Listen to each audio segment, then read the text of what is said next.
বাঙালি মুসলমানের মন, আহমদ ছফা। ভূমিকা। এই গ্রন্থের নাম।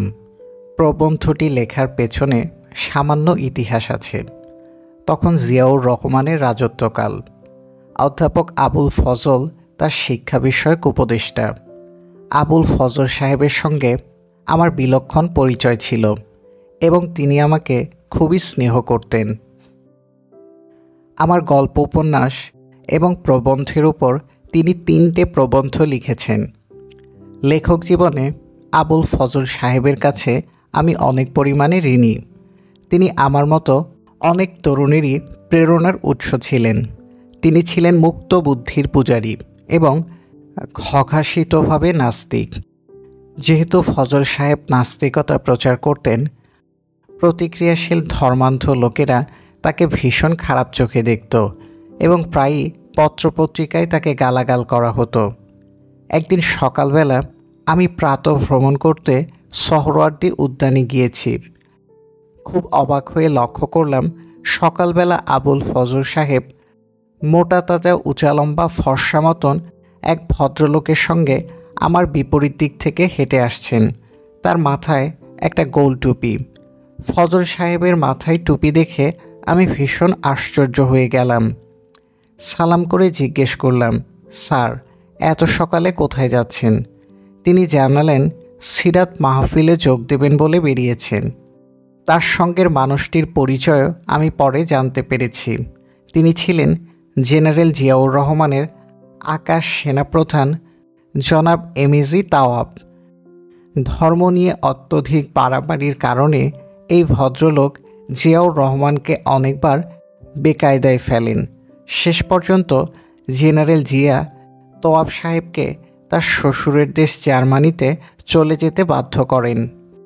আমি আবুল ফজল সাহেবকে টুপি পরে সিরাত মাহফিলে যোগ দিতে যাওয়ার ঘোষণা শুনে মনে মনে একটা চোট পেয়ে গেলাম। এই ঘোষিতভাবে নাস্তিক ভদ্রলোকটি আজকে ক্ষমতার স্বাদ পেতে না পেতে নিজেকে প্রচণ্ড ধার্মিক বলে পরিচয় দিতে চাইছেন। এরকম কাণ্ড কী করে ঘটে সেটা আমাকে ভয়ানক রকম চিন্তিত এবং উতলা করে তোলে। অনেক নাস্তিক শেষ পর্যন্ত আস্তিকে পরিণত হয়েছে। এরকম ভুরি ভুরি লোকের নাম আমি জানি, কিন্তু আবুল ফজল সাহেবের মতো লোক, যিনি সারা জীবন নাস্তিকতার পুরোহিতের ভূমিকা পালন করে গেছেন, তিনি ক্ষমতার কাছাকাছি আসতে না আসতেই কোনো রকম ব্যাখ্যা বিশ্লেষণ না দিয়েই একটি ভিন্ন পরিচয়ে নিজেকে চিহ্নিত করতে তৎপর হয়ে উঠলেন। সেটাই আমাকে সবচেয়ে বিস্মিত করেছে। এই যে হঠাৎ পরিচয় পাল্টে ফেলা, তার পেছনে আমার মনে হয়েছিল একগুচ্ছ সামাজিক কারণ বর্তমান। আবুল ফজল সাহেব উপলক্ষ মাত্র, কারণ নন। বাঙালি মুসলমান সমাজের ভেতরে এমন কিছু ব্যাপার স্যাপার আছে যেগুলো ব্যক্তিকে কোনো বিশ্বাসের বিন্দুতে স্থির থাকতে দেয় না, ডানে কিংবা বাঁয়ে হেলতে বাধ্য করে। মনের এই উত্তেজিত অবস্থাতে আমি এক রাতে একটুও না থেমে বাঙালি মুসলমান রচনাটি লিখে শেষ করি। লেখাটি যখন প্রথম প্রকাশিত হয়, আমাদের দেশের চিন্তাশীল মানুষদের মধ্যে কিছু আলোড়নও লক্ষ্য করি। রাজশাহী বিশ্ববিদ্যালয়ের নৃতত্ত্ব বিভাগের অধ্যাপক ইবনে গোলাম সামাদ আমার লেখার তীব্র সমালোচনা করে একটি নাতিদীর্ঘ প্রবন্ধ লেখেন। আত্মপক্ষ সমর্থনে ওই একই সমকাল পত্রিকায় জনাব ইবনে গোলাম সামাদের অভিযোগের একটা কড়া জবাব দিতে হয়। বর্তমান গ্রন্থটির পাণ্ডুলিপি জমা দেওয়ার প্রায় 2 বছর পরে বাংলা একাডেমি ছাপার কাজ শুরু করে।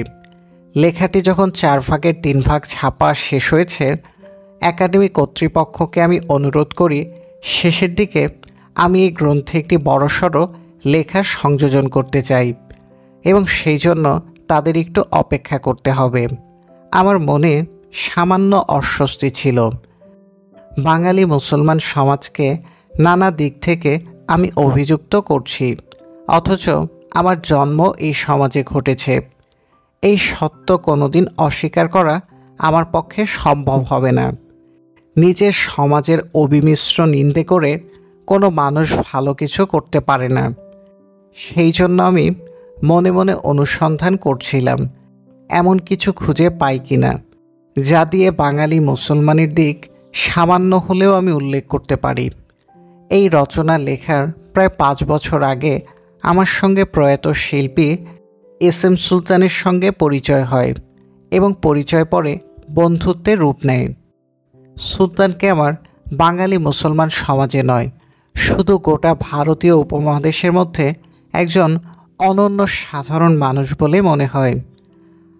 আমাদের দেশের জ্ঞানীগুণী মানুষ দীর্ঘদিন ধরে এই মহান শিল্পীর প্রতি উপেক্ষা এবং তাচ্ছিল্য প্রদর্শন করে যে পাপ করে আসছিল, সেই পাপ স্খলনেরও একটা পন্থা উদ্ভাবনের প্রয়োজনীয়তা আমি তীব্রভাবে অনুভব করে আসছিলাম।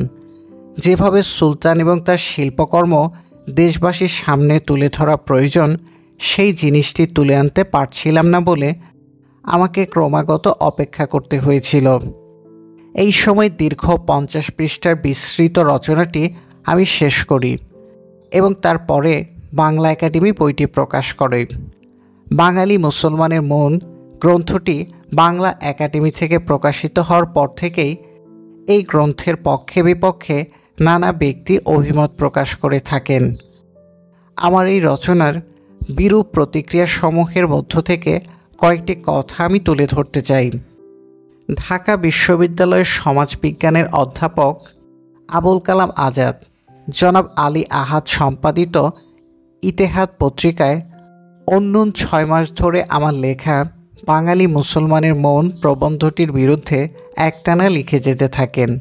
এই হম্রকায় করিতকর্মা অধ্যাপককে যিনি জানেন, অবশ্যই একমত হবেন তার প্রতিশোধ গ্রহণের আকাঙ্ক্ষা কীরকম ভয়ঙ্কর হতে পারে। আজাদ সাহেব ইতেহাদ পত্রিকার নিবন্ধসমূহ লিখে নিবৃত হতেন না। তার নিবন্ধ সংবলিত পত্রিকাটি প্রতি সপ্তাহে আমার দরজার তলা দিয়ে ঘরের মধ্যে ঢুকিয়ে দিয়ে যেতেন। আমি তখন থাকতাম ঢাকা বিশ্ববিদ্যালয়ের আন্তর্জাতিক ছাত্রাবাসে এবং তিনি থাকতেন আমার পেছনের শিক্ষকদের কোয়ার্টার্সে। আমি সিদ্ধান্ত নিয়েছিলাম, ভালো মন্দ যাই লিখুক না কেন আমি কোনো প্রতিক্রিয়া ব্যক্ত করব না, কারণ আমি আবুল কালাম আজাদ সাহেবের কৌশলটা আঁচ করতে পেরেছিলাম। তিনি তার লেখাগুলো পাঠ করিয়ে আমাকে খেপিয়ে তুলতে চাইছিলেন। আমি ঠিক করেছিলাম তার ফাঁদে কিছুতেই ধরা দেব না। তাই দরজা খুলে যখন দেখতাম একটা ইতিহাদ পত্রিকা মেঝের উপর শুয়ে আছে, আমি কাল বিলম্ব না করে সেটা জ্বালিয়ে ফেলতাম। তারপর আবুল কালাম আজাদ সাহেব একটা ভিন্ন পথ ধরলেন। ইতিহাদের প্রকাশিত নিবন্ধগুলো দিয়ে তিনি একটা পুস্তিকা প্রকাশ করলেন এবং সেই পুস্তিকা বিশ্ববিদ্যালয়ের শিক্ষকদের মধ্যে বাড়ি বাড়ি গিয়ে বিতরণ করে এলেন। কিন্তু শিক্ষকরা কেউ উচ্চবাক্য কিছু করলেন না। এই ছোট মানুষটি মোটেই দমে যাওয়ার পাত্র নন। তিনি এক শুক্রবারে স্বরচিত পুস্তিকাটি হাতে করে কাটাবন মসজিদে এলেন। নামাজ শেষে উপস্থিত মুসল্লিদের কাছে নিবেদন করলেন, আহমদ ছফা বাঙালি মুসলমানদের হিন্দুদের জারজ সন্তান বলেছে, সুতরাং তার একটা বিহিত হওয়া দরকার। আমার ধারণা মুসল্লি সাহেবরা আবুল কালাম সাহেবের চরিত্র জানতেন, তাই তারা চেতে ওঠার বিশেষ প্রয়োজন অনুভব করেননি। এভাবে তো আবুল কালাম পর্ব ছুটল। এরপর আক্রমণ এলো সম্পূর্ণ ভিন্ন দিক থেকে। দৈনিক সংগ্রাম পত্রিকায় আমাকে ব্যঙ্গ বিদ্রুপ করে পরপর 2 সংখ্যায় একটি লেখা প্রকাশিত হলো। এক ভদ্রলোক ছদ্মনামে এই রচনাটি প্রকাশ করেছেন। পরে আমি এ ভদ্রলোকটির নাম পরিচয়ও উদ্ধার করতে পেরেছি। তিনি ছিলেন একটি বিশ্ববিদ্যালয়ের ভূতপূর্ব উপাচার্য এবং পরবর্তীকালে জিয়া সরকারের একজন মন্ত্রী। যতই নিন্দের সমালোচনা হোক, তথাপি লেখাটির মধ্যে একটা শক্তি ছিল যা আমাদের দেশের প্রধান এবং খ্যাতনামা গদ্য লেখকদেরও প্রভাবিত করতে সক্ষম হয়েছিল।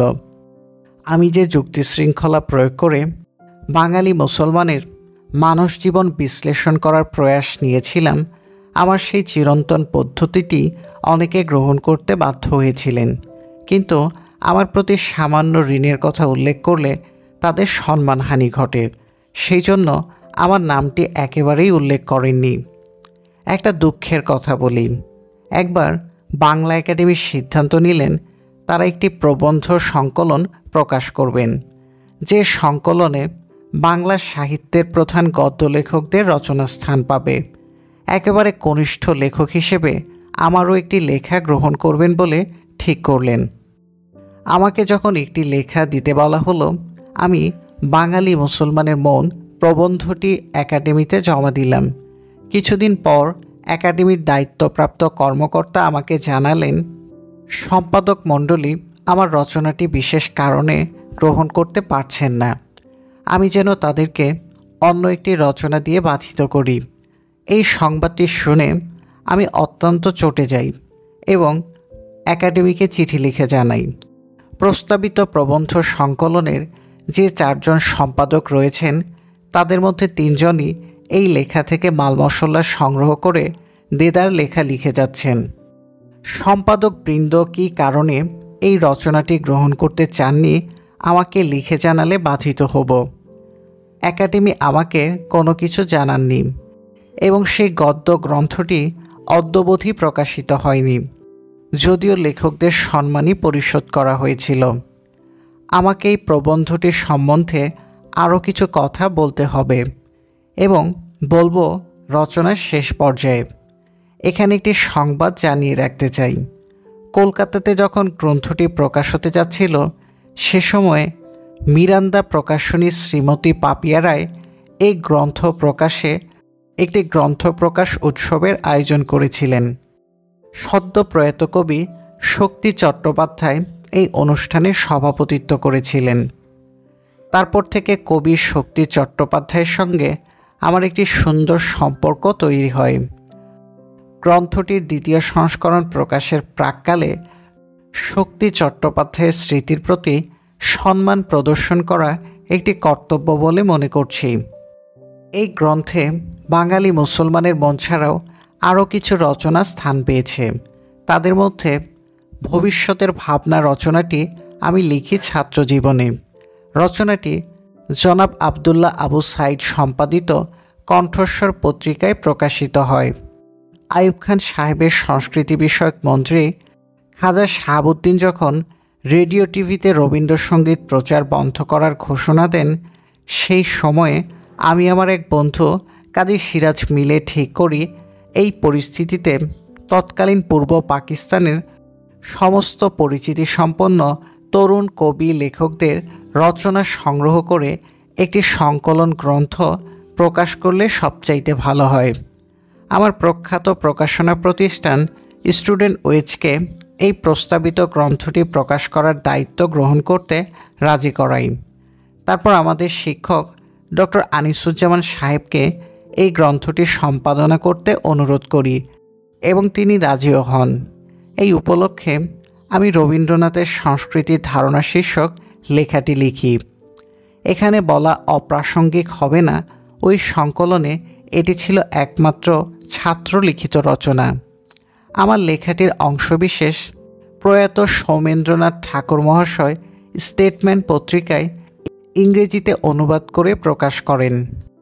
বাঙালির ইতিহাস প্রসঙ্গে লেখাটি লেখা হয়েছিল মুক্তিযুদ্ধের সময়। তখন প্রয়াত কবি সিকান্দার আবু জাফর কলকাতা থেকে সাপ্তাহিক অভিযান পত্রিকাটি প্রকাশ করতেন। 1974 সালে ঢাকা বিশ্ববিদ্যালয় শিক্ষা গবেষণা ইনস্টিটিউটের শিক্ষা বিষয়ক সেমিনারে পাঠ করার জন্য শিক্ষার দর্শন শীর্ষক রচনাটি লিখিত হয়। একটু ভুল হয়ে গেল। ছাত্র থাকার সময়ে যে সকল প্রবন্ধ লিখেছি বার্ট্রান্ড রাসেলও সেই পর্যায়ভুক্ত রচনা। লেখাটি ডক্টর আহমদ শরীফের বাড়িতে পাঠচক্রের একটি সাপ্তাহিক সভায় পঠিত হয়েছিল। প্রথম সংস্করণে যেই সকল রচনা প্রকাশিত হয়েছিল অপ্রাসঙ্গিক মনে হয়, বর্তমান সংস্করণটিতে 4টি প্রবন্ধ বাদ দেওয়া হলো। বাঙালি মুসলমানের মন গ্রন্থটিতে অন্তত 3টি রচনা স্থান পেয়েছে, যেগুলোর মধ্যে আমি সামান্য কৃতিত্ব দাবি করতে পারি। প্রথমত, মানিক বন্দ্যোপাধ্যায়ের পদ্মা নদীর মাঝি উপন্যাসের একটি চরিত্র প্রবন্ধটির কথা উল্লেখ করব। হোসেন মিয়া চরিত্রটিকে আমি যেভাবে ব্যাখ্যা করেছি সেটি একেবারে নতুন। ইতিপূর্বে বাংলা সাহিত্যে কোনো সমালোচনা মানিকের সৃষ্ট ওই অপূর্ব চরিত্রটির এরকম বৈজ্ঞানিক ব্যাখ্যা দাঁড় করাননি। গৌতম ঘোষ পদ্মা নদীর মাঝি উপন্যাসটির যে চিত্ররূপ দিয়েছেন তাতে খুঁটিয়ে বিচার করলে আমার এই প্রবন্ধটির প্রভাব লক্ষ্য করা যাবে। গৌতম যে উৎকৃষ্ট ছবি করতে পারেননি সেই দোষ তো আমার নয়, আমি তো চরিত্রটির সঠিক ব্যাখ্যা করেছিলাম। দ্বিতীয় যে প্রবন্ধটির কথা উল্লেখ করতে চাই সেটি হলো বাংলা চিত্র ঐতিহ্য এবং সুলতানের সাধনা। এই বিশেষ রচনাটি লিখতে পারার কারণে আমি মনে করি একটা বড় সামাজিক এবং সাংস্কৃতিক দায়িত্ব পালন করেছি। 50-এর দশকের দিকে শিল্পী এস.এম. সুলতান ইউরোপ আমেরিকায় খ্যাতি অর্জন করেছিলেন। কন্টেম্পোরারি গ্রেট মাস্টার্স পিকাসো, ডালি মাতিস, পলকি প্রমুখ শিল্পীদের সঙ্গে প্রদর্শনীতে অংশগ্রহণ করেছিলেন, একথা সত্য বটে। কিন্তু দেশে ফিরে আসার পরে তার কথা লোকে একেবারেই ভুলে যায়। তিনি নড়াইলের কৃষিজীবী সমাজের সঙ্গে একেবারে মিলেমিশে জীবনযাপন করতে থাকেন। এখানে ওখানে কিছু ছবি এঁকেছেন, শিশুদের আঁকার তালিম দিয়েছেন। গাঁজা চরস টেনে তার দিন কেটে যাচ্ছিল। 1976 সালে দেশে আসার প্রায় 30 বছর পর শিল্পকলা একাডেমিতে সুলতানের একটি চিত্র প্রদর্শনী হয় এবং এতে 500-র মতো ছবি স্থান পেয়েছিল। আমাদের দেশের শিল্পী এবং চিত্র অনুরাগী মহল সুলতানের এই অমর চিত্রসমূহের প্রতি কোনো অনুরাগ দেখাতে পারল না। এ ঘটনা আমাকে ভয়ঙ্কর রকম ব্যথিত করে। এই শহরবাসী মানুষদের এই নীরব ষড়যন্ত্রের জাল ছিন্ন করে সুলতানের প্রতিভা যথাসময়ে দেশের মানুষের সামনে তুলে ধরার একটা তীব্র আকাঙ্ক্ষা আমার মধ্যে জাগ্রত হয়। আমি পেশাদার চিত্র সমালোচক ছিলাম না, শিল্পেও আমার কোনো রকমের অধিকার বোধ ছিল না। প্রয়োজনীয় যোগ্যতার অভাব সত্ত্বেও সুলতানের ওপর দীর্ঘ প্রবন্ধটি আমি রচনা করি। এই লেখায় সুলতানকে পৃথিবীর শ্রেষ্ঠ চিত্রকরদের একজন হিসেবে চিহ্নিত করার কারণে আমাদের দেশের ছবি আঁকিয়েদের কাছ থেকে অনেক খারাপ কথা শুনতে হয়েছে। এটা গেল এক দিক। আরও একটা দিক রয়েছে। এই রচনাটি প্রকাশিত হবার পর শিল্পী সুলতানকে নতুনভাবে বিচার করার একটা প্রক্রিয়াও এখানে শুরু হয়। মূলত আমার রচনার বিশ্লেষণ ধারা অনুসরণ করে তরুণ চিত্র পরিচালক তারেক মাসুদ সুলতানের জীবন অবলম্বন করে আদম সুরাত শিরোনামে একটি প্রামাণ্যচিত্র তৈরি করেন। দেশের একজন প্রথিতযশা কথাশিল্পী হাসান আব্দুল হাই সুলতান উপন্যাসটি লিখেন।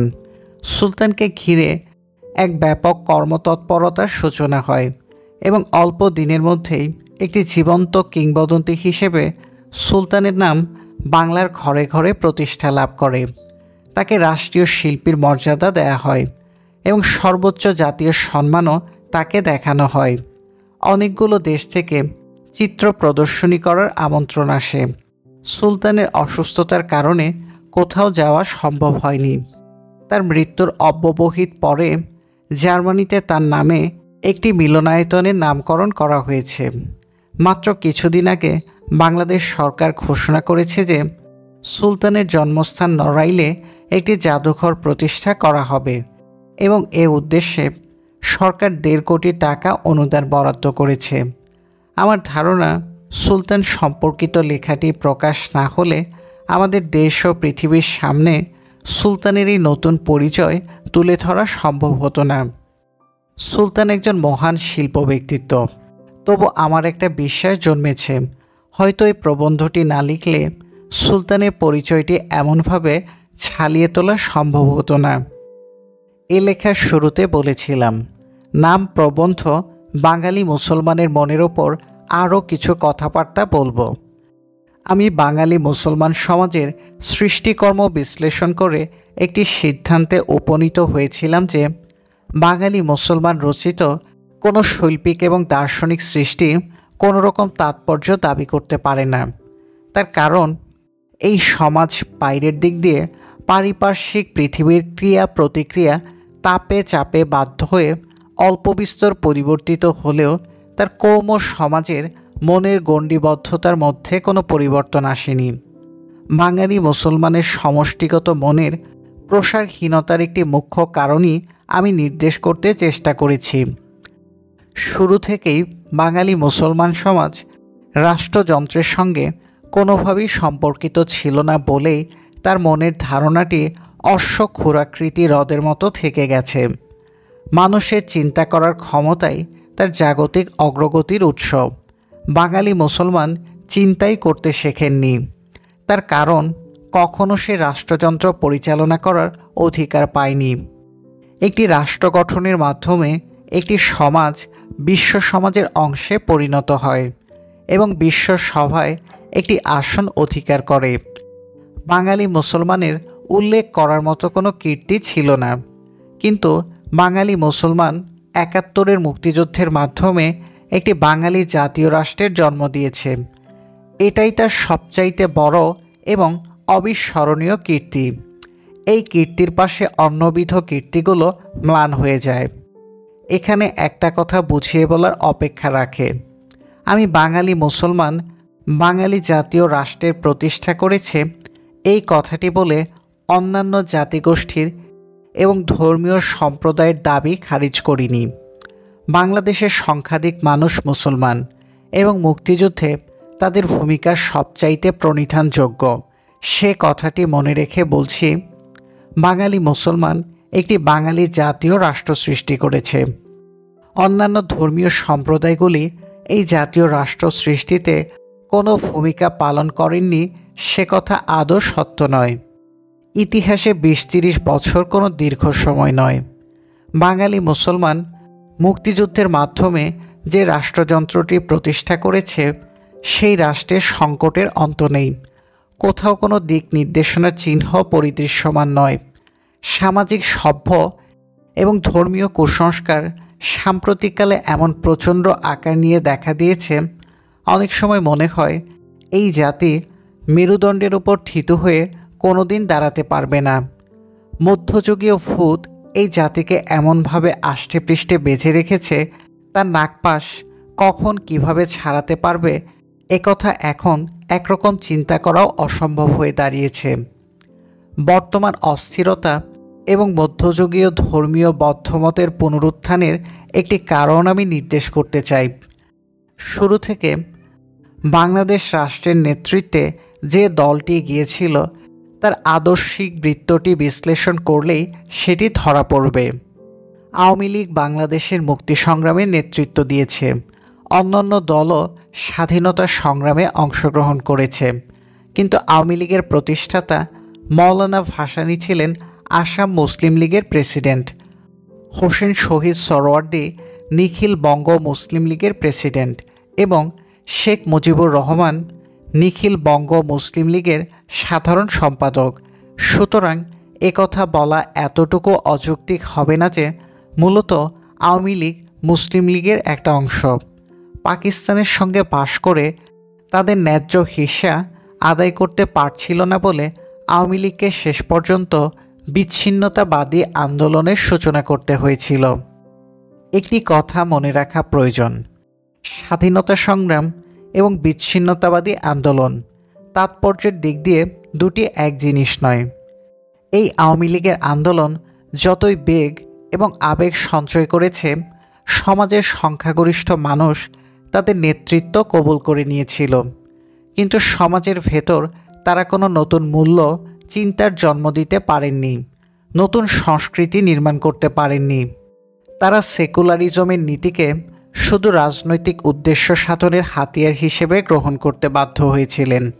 ১৯৭৫ সালের সামরিক অভ্যুত্থানের পর শেখ মুজিব সপরিবারে যখন নিহত হলেন, তখন অনেক দিন পর্যন্ত আওয়ামী লীগ শির দ্বারা সোজা করে দাঁড়াতে পারেননি। মূলত আওয়ামী লীগই একমাত্র দল যারা আমাদের জনগণের ঐতিহাসিক সংগ্রামের উত্তাপ থেকে জন্ম নিয়েছে এবং তাই তার একটি ঐতিহাসিক ভিত্তি রয়েছে। মুশকিলের কথা হলো, আওয়ামী লীগ যখন জেতে তখন মুষ্টিমেয় নেতা বা নেত্রীর বিজয় সূচিত হয়, কিন্তু আওয়ামী লীগ যখন পরাজিত হয় গোটা বাংলাদেশটাই পরাজিত হয়। আওয়ামী লীগের যারা বুদ্ধিজীবী তাদের অনেকেই ধর্মপ্রাণ মুসলমান সমাজে গ্রহণযোগ্য ভাষায় কথা বলতে জানেন না। তাদের কথা অনেক সময় মনে হয় ভারতের তথাকথিত সেকুলার বুদ্ধিজীবীদের ক্ষীণ প্রতিধ্বনি মাত্র। আওয়ামী লীগের বুদ্ধিজীবীরা দেশের ভেতরে সেকুলারিজম আবিষ্কার করতে অক্ষম, বাইরে থেকে সেকুলারিজম আমদানি করায় অভ্যস্ত হয়ে উঠেছে। এখানেই আমাদের জাতি এবং সমাজ জীবনের যাবতীয় বিপত্তির উৎস। মুসলিম সমাজ এবং সংস্কৃতির ভেতরে একটা সেকুলারিজমের ভিত প্রতিষ্ঠা করতে ব্যর্থ হওয়ার কারণে আমাদের জনগণের অগ্রযাত্রা ব্যাহত হচ্ছে। শেষ কথা আমি বলতে চাই যে বাংলাদেশের বুদ্ধিজীবীদের ধর্মীয় সংস্কারে পীড়িত মুসলিম সমাজের দিকে অত্যন্ত সাহস নিয়ে সহানুভূতির সঙ্গে তাকাতে হবে। মধ্যযুগীয় সমাজ কাঠামোর ভেতরে আধুনিক সমাজের বীজ রোপণ করে প্রাচীন সমাজ কাঠামো ফাটিয়ে ফেলতে হবে। এই কাজটি যেদিন হবে, বাঙালি এ জাতীয় রাষ্ট্রটি আপন শক্তি এবং শৌর্য নিয়ে পূর্ব ভারতের এই অঞ্চলে একটি নতুন যুগের সূচনা করবে। মনে রাখতে হবে, বাংলাদেশের জনগণ মুক্তিযুদ্ধের মাধ্যমে যে রাষ্ট্রটি জন্ম দিয়েছে সেটি ভারতীয় উপমহাদেশের মধ্যে সবচাইতে আধুনিক রাষ্ট্র। এই আধুনিক রাষ্ট্রের দাবি এবং প্রয়োজনটি স্বীকার করে নিয়ে সঠিক রাজনৈতিক দিক নির্দেশনা লাভ করলে বাংলাদেশ বাঙালি জনগোষ্ঠীর সত্যিকারের আশ্রয়স্থল হিসেবে পৃথিবীতে গৌরবের সঙ্গে মাথা তুলে দাঁড়াবে। বাঙালি মুসলমানের মন। শহীদে কারবালা পুঁথিতে কবি কারবালার যুদ্ধে শহীদ হজরতের দৌহিত্র হজরত হোসেনের মস্তকসহ ঘাতক সীমারের দামেস্ক যাত্রা অংশটি রচনা করতে গিয়ে তার কল্পনা শক্তির অবাধ ব্যবহার করেছেন। কবি বিষয়টি এভাবে বর্ণনা করেছেন: কারবালা থেকে দামেস্ক যাচ্ছে সীমার, মনে অপার আনন্দ। এখন হজরত হোসেন বিগত জীবন, কাঁধের বর্ষার অগ্রভাগে শোভা পাচ্ছে তার কর্তৃত মস্তক। লক্ষ টাকা পারিতোষিক লাভ করার পথের যাবতীয় প্রতিবন্ধক অন্তহিত। নিশ্চয়ই বাদশাহ নামদার এজিদ তার প্রতিশ্রুতি পালন করবেন। যেতে যেতে সন্ধে হলো পথে। সিরাতের জন্য সীমারকে এক গৃহস্থের বাড়িতে আশ্রয় নিতে হলো। গৃহকর্তার নাম পুঁথিলেখকের জবানিতে আজর, হিন্দু ধর্মাবলম্বী, তার উপর আবার ব্রাহ্মণ। সেই রাতে হজরত হোসেনের ছিন্ন মস্তক এক অলৌকিক কাজ করে ফেলল। গৃহকর্তা আজর তার ব্রাহ্মণী 7 পুত্র এবং 7 পুত্রবধূ একসঙ্গে কাটা মস্তকের মুখে কালেমা পড়ে মুসলমান হয়ে গেল। পুঁথি পুরাণের জগতে এরকম অলৌকিক কাণ্ড প্রায়ই ঘটতে দেখা যায়। ওই জাতীয় সাহিত্যের বেশিরভাগেরই একটি মুখ্য বৈশিষ্ট্য হল ধর্মের কীর্তন করা। সেই জন্য পুঁথি পুরাণের নায়কদের চরিত্রে সম্ভব অসম্ভব সব রকমের ক্ষমতা এবং গুণগ্রাম আরোপ করাটাই বিধি। এই দিক দিয়ে দেখতে গেলে আধুনিক প্রোপাগান্ডা লিটারেচারের সঙ্গে পুঁথি সাহিত্যের একটা সমধর্মিতা আবিষ্কার করা খুব দুরূহ কর্ম নয়।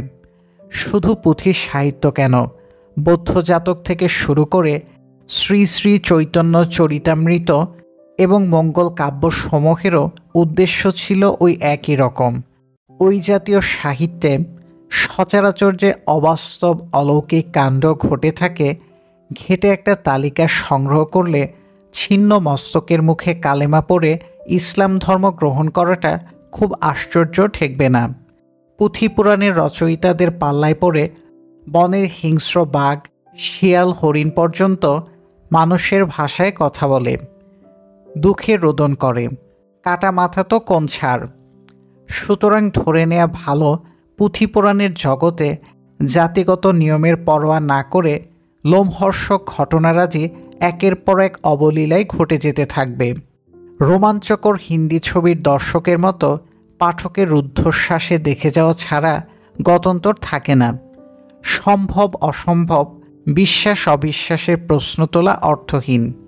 যেমন লাখে লাখে সৈন্য চলে কাতারে কাতারে, গনিয়া দেখিল মর্দ 40,000। এ জাতীয় পংক্তি পাঠ করার পরেও বুদ্ধিমান সিরিয়াস মানুষের মনে কোনো জিজ্ঞাসা চিহ্ন জাগে না। অর্থাৎ সকলে ধরে নিয়ে থাকেন পুঁথিপুরাণের জগতে এ জাতীয় ঘটনা হামেশা ঘটতেই থাকে। এ নিয়ে মনকে কষ্ট দেওয়া খামোখা পণ্ডশ্রম, কাণ্ডজ্ঞানকে ফাঁকি দেয় এ জাতীয় এন্তার ঘটনার সম্বন্ধে ওয়াকেবহাল হতে হবে। সে ব্যাপারে আগাগোড়া প্রস্তুতি গ্রহণ করেই পুঁথিপুরাণের জগতে প্রবেশ করা উত্তম। এই রকম অভিজ্ঞতা বোধ করি অনেকেরই হয়ে থাকে। রাশি রাশি ঘটনার মধ্যে একটি বিশেষ ঘটনার অতি সামান্য খণ্ডাংশ মুহূর্তেই ধাক্কা দিয়ে পাঠককে সচকিত করে তোলে। শহীদ কারবালার বর্ণিত এই ঘটনাটিও সেই জাতীয় একটি।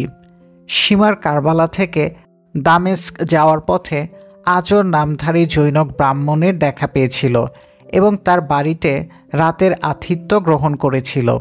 এই অংশটি পাঠ করার পরে মনের ভেতরে একটি ঘোরতর অবিশ্বাস মাথাচাড়া দিয়ে ওঠে।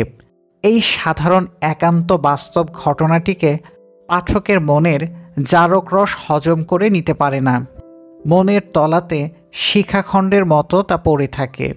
তিনি যদি তার বদলে ইরানি, তুরানি, ইহুদি, খ্রিস্টান, তাতার, তুর্কি ইত্যাদি যে কোনো ধর্মের মানুষের সঙ্গে সীমারের সাক্ষাৎ ঘটিয়ে দিতেন, তাহলে পাঠক মনে কোনো প্রশ্নই জাগত না। কিন্তু তিনি কারবালা থেকে দামেস্ক যাওয়ার পথে ধুধু মরুপ্রান্তরে বাংলাদেশের ব্রাহ্মণকে আমদানি করলেন কোথা থেকে? একজন ব্রাহ্মণ কারবালা দামেস্কের মাঝপথে দারাপুত্র পরিবার নিয়ে কাটা মস্তকের কাছে কালেমা পড়ে ইসলাম ধর্ম গ্রহণ করার জন্য বসবাস করছিল। এইখানে মন ভয়ঙ্কর রকম বেঁকে বসে। শুধু শহীদে কারবালা নয়, জঙ্গনামা পুঁথিটার উপর দৃষ্টি বুলালেও এই রকম অজস্র ঘটনার সাক্ষাৎ পাওয়া যায়। জঙ্গনামাতে পুঁথিলেখক হজরত আলীকে দিয়ে কাফের ও বেদুইনদের ওপর একটি এমন চোটপাট চালিয়েছিলেন যে গদার আঘাতে থ্যাতলানো, তরোয়ালের খায়ে কাটা পড়া কিংবা শেষ পর্যন্ত পবিত্র ধর্ম ইসলামের শরণ গ্রহণ না করা পর্যন্ত কারো রক্ষা নেই। আমির হামজার শৌর্য বীর্য অবলম্বন করে পুঁথি রচিত হয়েছে। পড়লে লোম দাঁড়িয়ে যাওয়ার মতো অনেক চমৎকার সংবাদ পাওয়া যায়। প্রায়শ দেখানো হয়েছে মহাবীর আমির হামজা এমন শক্তিশালী যে তিনি দেশ দেশান্তর ঘুরে ঘুরে কাফেরদের সদল বলে পরাস্ত করছেন, আর তাদের ঘরের সুন্দরী নারীদের পানিপীড়ন করে চলেছেন তো চলেছেনই। কাফের এবং হিন্দু পুঁথিলেখকের কাছে অনেকটা সমার্থক। অনেক সময় কাফের বলতে হিন্দু এবং হিন্দু বলতে কাফের ধরে নিয়েছেন। সে যা হোক, আমির হামজা এমন মস্ত বড় বীর যে তিনি দৈত্যর দেশ কোকাফে গমন করে অপার শৌর্য বলে দৈত্যদের দমন করে বীর বিক্রমে ফিরে এসেছেন। হজরত আলীর কল্পিত পুত্র মোহাম্মদ হানিফার বীরত্বগাথা বর্ণনা করে সোনাভান, জৈগুন বিবি ইত্যাদি যে পুঁথি লেখা হয়েছে, বিষয় বৈচিত্র্যের দিক দিয়ে সেগুলো আজও মজার। যে সকল পুঁথিতে দেখা যায় যে মোহাম্মদ হানিফা দুলদুল ঘোড়ায় চড়ে দুইধারী তরোয়ার ঘুরিয়ে দেশ থেকে দেশে নব অশ্বমেধযজ্ঞ করে বেড়াচ্ছেন, পথে যেসব রাজ্য পড়ছে সবগুলো নারী শাসিত, ওই নারীদের সকলেই সুন্দরী সৎ ব্রাহ্মণ কন্যা, অবিবাহিতা এবং প্রচণ্ড রকমের বীরাঙ্গনা, আর সকলের এমন এক ধনুক ভাঙা পঞ্জে বাহুবলে যে পুরুষ হারাতে পারবে তাকে ছাড়া অন্য কারো কাছে বিয়ে বসতে মোটেই রাজি নন। মোহাম্মদ হানিফার সংবাদ শুনে হাওয়ার বেগে সে দেশে দেখা দিচ্ছেন, রণংদেহী হুঙ্কার তুলছেন। বীরাঙ্গনা ব্রাহ্মণ কন্যাদের বাহুবলে পরাস্ত করে ইসলাম ধর্ম কবুল করিয়ে স্ত্রী হিসেবে গ্রহণ করছেন। ব্যাপারটি এতই পৌনঃপুনিকভাবে ঘটেছে যে মোহাম্মদ হানিফাকেও মনে হবে ঊনবিংশ শতাব্দীর একজন কুলীন হিন্দু মাস্তান, বিয়ে করে বেড়ানোই তার একমাত্র পেশা। মোহাম্মদ হানিফা মস্ত বীর হলে কি হবে? অধিক সংখ্যক স্ত্রীর সঙ্গে রতিরণ এবং ময়দানরণ দুই একসঙ্গে করতে পারে। মাঝে মাঝে এই সমস্ত ভয়ঙ্করী বীরঙ্গনাদের হাতেও নাকাল হতে হয়। সেকালে বীরঙ্গনা পরাজিত করতে পারলে স্বামী, আর পরাজিত হতে থাকলে হতে হতো দাস হয়ে। সুতরাং মোহাম্মদ হানিফারও দুর্দশার অন্ত থাকে না। সংবাদ যায় হজরত আলীর কাছে। বীর পুত্রের এসব কীর্তিকলাপ তিনি বিলক্ষণ সমর্থন করেন। আর হৃদয়ে অপত্য স্নেহ প্রচুর। হায়দরি হকেকে রণদামামা বাজিয়ে পুত্র সাহায্যার্থে ছুটে আসেন। পুত্রকে শিখিয়ে পড়িয়ে একেবারে লায়েক করে সেই সমস্ত বিক্রমশীলে রমণীদের হার মানাতে বাধ্য করান। তারপর যুদ্ধকার্য সাঙ্গ হলে পিতা পুত্র দুজনে একই সঙ্গে দুটো বিবাহ করেন। পিতা যান দেশে ফিরে, আর পুত্রবর প্রেমতৃষ্ণায় মাতাল হয়ে মরুভূমির ডনজুয়ানের মতো নতুন রত্নের সন্ধানে দেশে দেশে সফর করেন। ইসলামের প্রাথমিক যুগের বীর এবং সাধু পুরুষদের নিয়ে যে সমস্ত পুঁথিপত্র লেখা হয়েছে তাতে তাদের ত্যাগ, ধর্মনিষ্ঠা ইত্যাদির সঙ্গে সঙ্গে এ জাতীয় বিস্তর রসাত্মক ব্যাপার স্যাপার স্থান লাভ করেছে। যেই সকল ঐতিহাসিক চরিত্র পুঁথি লেখকরা তাদের বিষয়ের উপজীব্য করেছেন, তাতে করে চরিত্রের ঐতিহাসিক সত্য সম্পূর্ণভাবে খেলাপ করে নিজেদের মনের রঙে রাঙিয়ে একেবারে জুবুথুবু করে হাজির করেছেন। কল্পিত চরিত্র হলে তো কথাই নেই, আগাগোড়া রং চড়িয়ে রঙিলা না করে ছাড়েননি। তা করতে গিয়ে পুঁথিলেখকরা পরিবেশ, সমাজ এবং সামাজিক সংঘাত, মূল্য চেতনা দুই হাতেই দেদার ব্যবহার করেছেন। যেমন ধরা যাক, কারবালা থেকে দামেস্কে যাওয়ার পথে কোনো ব্রাহ্মণের বসবাসের বিষয়টি। তা তো এরকম জানা কথাই যে কোনো ব্রাহ্মণের সেখানে নিবাস থাকা সম্ভব নয়। কিন্তু তাহলে কি হবে? পুঁথি লেখকের সেটি জানা থাকা চাইত। কারবালা দামেস্কের মাঝপথে নয়। গোটা আরব দেশে ব্রাহ্মণ না থাকুক, তাতে পুঁথি লেখকের কি আসে যায়? এই বাংলাদেশে তো ব্রাহ্মণ আছে, আর আমাদের পুঁথি লেখক ভদ্রলোকটি তো বাঙালি, এবং তিনি ব্রাহ্মণ যাত্রার উপর হাড়ে হাড়ে চটা। সুতরাং অনায়াসে ব্রাহ্মণকে কারবালা দামেস্কের মাঝপথে বসিয়ে স্ত্রী পুত্রসহ সপরিবারে তাকে দিয়ে কালেমা পড়িয়ে মানসিক ঘৃণার মানসিক প্রতিশোধ নেওয়া যায়, এবং নিয়েছেনও। ইতিহাসে হজরত আলীকে কম বিচক্ষণ বলার যথেষ্ট অবকাশ আছে, কিন্তু তিনি মানুষ হিসেবে উদার মনের অধিকারী ছিলেন, এবং তার চরিত্রে এমন নির্মল সুন্দর ছবি ছিল যে এখনও পর্যন্ত তার গুণগ্রাম সর্বসাধারণের অনুকরণীয় বলে বিবেচনা করা হয়। পুঁথিলেখক তাকে শক্তিমন্ত এবং বীর দেখাতে গিয়ে পশু শক্তিতে বলিয়ান, হৃদয় কম্প সৃষ্টিকারী একজন প্রায় নারীলোলুপ মানুষের চিত্র অঙ্কন করেছেন। হজরত হামজা মদিনাতে ওহদের যুদ্ধে শহীদ হয়েছিলেন, এবং হিন্দা নাম্নী জৈনকা কোরেশ রমণী যে তার রক্তাক্ত হৃৎপিণ্ড চিবিয়ে খেয়েছিলেন একথা সর্বজন বিদিত। তিনি জীবনে মক্কা মদিনার বাইরে কোথাও গিয়েছেন কিনা সন্দেহ।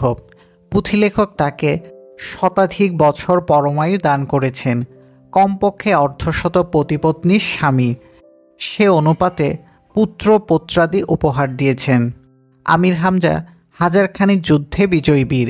দেশ দেশান্তরে তার তো অবারিত গতায়ত। এমনকি দত্তরদেশ কোকাফে গিয়েও অসম সাহসিক কাজ সমাধা করে এসেছেন। হিন্দু সমাজের বীরেরা যদি পাতাল বিজয় করে বহাল তবিয়তে ফিরে আসতে পারেন, আমির হামজা দৈত্যর দেশে গমন করে তাদের শায়েস্তা করে আসতে পারবেন না কেন? ঐতিহাসিক চরিত্র হিসেবে মোহাম্মদ হানিফার মূল কাণ্ড কিছু নেই বলেই তো সুবিধে। কল্পনা যেভাবে ইচ্ছে বিচরণ করতে পেরেছেন। হিন্দুদের দেবতা শ্রীকৃষ্ণ যদি বৃন্দাবনে মূলশত গোব্বালা নিয়ে লীলা করতে পারেন, মোহাম্মদ হানিফার কি এতই দুর্বল হওয়া উচিত যে মাত্র কয়টা ব্রাহ্মণ কন্যাকে সামলাতে পারবেন না? এই ধরনের দোভাষী পুঁথিসমূহের বিষয়বস্তুর প্রতি দৃষ্টিপাত করলে কতিপয় বৈশিষ্ট্য পাঠকের চোখে পড়বেই। সেগুলোর মধ্যে অত্যন্ত প্রণিধানযোগ্য কয়েকটি হল, প্রথমত, ধর্মের মাহাত্ম্য বর্ণনা করার জন্যই ওই সকল কাহিনী লেখকরা প্রবৃত্ত হয়েছেন। নায়কের অসাধারণ শৌর্যবীর্য এবং অসম সাহসী ক্রিয়াকলাপের অন্তরালে সত্য ধর্মের বিজয়ী স্ফুরিত হচ্ছে। এটা স্বদেশবাসীর কাছে স্বদেশী ভাষায় প্রকাশ করাই বেশিরভাগ লেখকের মনোগত অভিপ্রায়। মহাভারতের বাংলা অনুবাদক যেমন বলেছেন, মহাভারতের কথা অমৃত সমান। কাশিরাম দাস কহে শুনে পুণ্যবান। তার অনুকরণ করে পুঁথি লেখকও পাঠক এবং শ্রোতাদের কাছে লোভনীয় আবেদন রেখেছেন। একটা দৃষ্টান্ত, অধীন ফকির কহে কেতাবের বাত। যেবার শুনে বারে তার বারেক হায়াত। মনে উচ্চাকাঙ্ক্ষা সৃষ্টিকারী আশাব্যঞ্জক পংক্তিমালা পুঁথিগুলোর পৃষ্ঠায় পৃষ্ঠায় ছড়িয়ে রয়েছে। সুতরাং বিশ্বাস করতে দ্বিধা থাকা উচিত নয় যে মানুষের মনে ধর্মবোধ জাগ্রত করা এবং ইসলাম ধর্মাশ্রিত মানুষের হাতে যে সাংসারিক সম্পদ, সুন্দরী নারী আপনা আপনি এসে পড়ে এবং পরকালে অনন্ত সুখভোগে লীলাস্থ বেহেশত তাদের জন্য অবধারিত, আর শত্রুদের উপর তাদের বিজয় অর্জন সে তো একরকম স্বাভাবিকই। এই সকল বিষয় প্রমাণ করাই ছিল পুঁথি লেখকদের অধিকাংশের মনের প্রাথমিক অভিপ্রায়। দ্বিতীয়ত, এই পুঁথিসমূহের প্রতি তীক্ষ্ণ বিশ্লেষণাত্মক দৃষ্টি ফেললে একটা জিনিস বারবার চোখে পড়তে থাকে। যে সময়গুলো রচিত হয়েছিল সে সময়কার মুখ্য গৌণ বিবদমান বর্ধিঞ্চু ক্ষয়িষ্ণু যেই সকল সামাজিক ধারাসমূহের মধ্যবর্তী দ্বন্দ্ব সংঘাত কোথাও প্রচ্ছন্নভাবে আবার কোথাও সুস্পষ্টভাবে পুঁথি সাহিত্যে ছাপ ফেলেছে। পুরনো সমাজের গর্ভ থেকে তুর্কি আক্রমণের ফলে আরেকটি নতুন সমাজ জন্মলাভ করেছে এবং সমাজের জনগণের একাংশের মধ্যে নতুন চলমানতার সঞ্চার হয়েছে। সেই নতুনভাবে চলমানতা অর্জনকারী জনগোষ্ঠীর মধ্যে নতুন আকাঙ্ক্ষার পরিতৃপ্তি বিকাশ করার উদ্দেশ্যেই পুঁথি লেখকরা রচনায় মনোনিবেশ করেছেন। তার ফলে তাদের মনেও নতুন এক ধরনের জনপ্রিয় বীরশ্রেণী জন্মলাভ করতে আরম্ভ করে। পুরনো সমাজের যেই সকল নায়ক, খলনায়ক, রামচন্দ্র, লক্ষ্মণ, সীতা, রাবণ, ভীম, অর্জুন, হনুমান, কর্ণ, দ্রোণ, শ্রীকৃষ্ণ, রাধিকা, দ্রৌপদী ইত্যাদি কাহিনীতে ধর্মীয় এবং সামাজিক কারণে মুসলমান সমাজ মনোনিবেশ করতে রাজি ছিল না। এই নতুন সমাজের নিজস্ব নায়ক চাই নিজস্ব বীর, যাদের জীবন কথা আলোচনা করে দুঃখে সান্ত্বনা, বিপদে ভরসা পাওয়া যায়, যারা তাদের আপনজন হবেন এবং একটি আদর্শায়িত উন্নত জীবনের বোধ সৃষ্টি করতে পারবেন।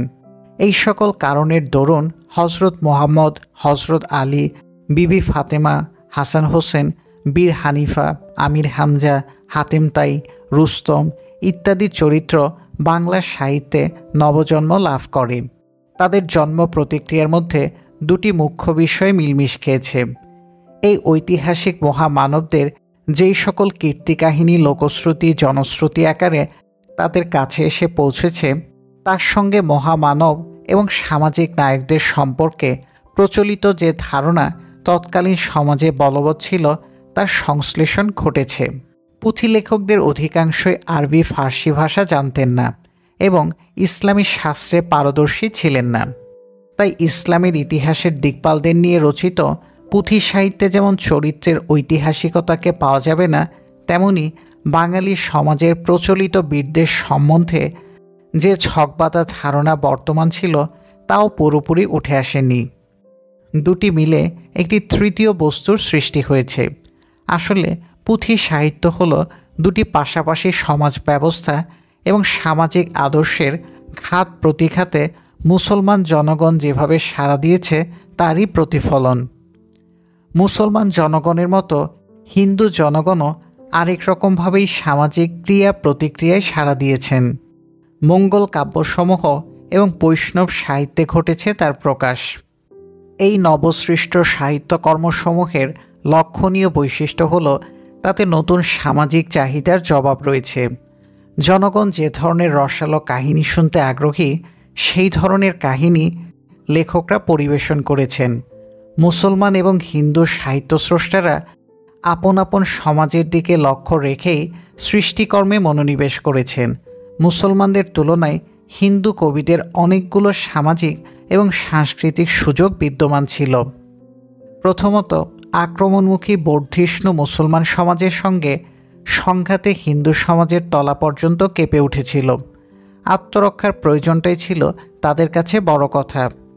হিন্দু কবিরা এই সামাজিক ভীতির সঙ্গে একাত্মবোধ না করে পারেননি। আত্মরক্ষার প্রয়োজনে যখনই কোনো নতুন সামাজিক পরিবর্তন এবং নবতর মূল্য চেতনার সমাজের অভ্যন্তর থেকে সূচিত হয়েছে, তার প্রাণবস্তুটি সাহিত্য স্রষ্টাদের কণ্ঠে আপনা থেকেই কথা কয়ে উঠেছে। আর মুসলমান শাসনামলে হিন্দু সমাজের যে সামাজিক রূপান্তর ঘটেছিল তাতে সংস্কৃতিগত ব্যবধান ছিল না। নিজেদের সংস্কৃতিকে নিজেদের প্রয়োজনে নতুনভাবে রূপদান করেছিলেন, যেখানে বিষয় এবং বিষয়ীর সঙ্গে কোনো দূরত্ব বা বিরোধ নেই।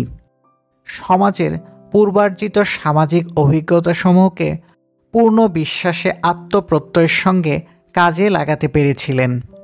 মুসলমান পুঁথি লেখকদের তুলনায় হিন্দু কবিদের রচিত সাহিত্যকর্মে যে অধিক মানসিক পরিশ্রুতি, পঠন, পরিপাঠ্য এবং কাণ্ডজ্ঞানের পরিচয় পাওয়া যায়, তার কারণ তাদের সম্পূর্ণ অজানা একটি বিষয়ের প্রতি ধাবিত হতে হয়নি। তুলনামূলক বিচারে মুসলমান পুঁথিলেখকদের হাতে সে পরিমাণ সামাজিক এবং সাংস্কৃতিক সুযোগ সুবিধে ছিল না। প্রথমত তাদেরকে সম্পূর্ণ অজানা একটি বিষয়কে প্রকাশ করতে হয়েছিল।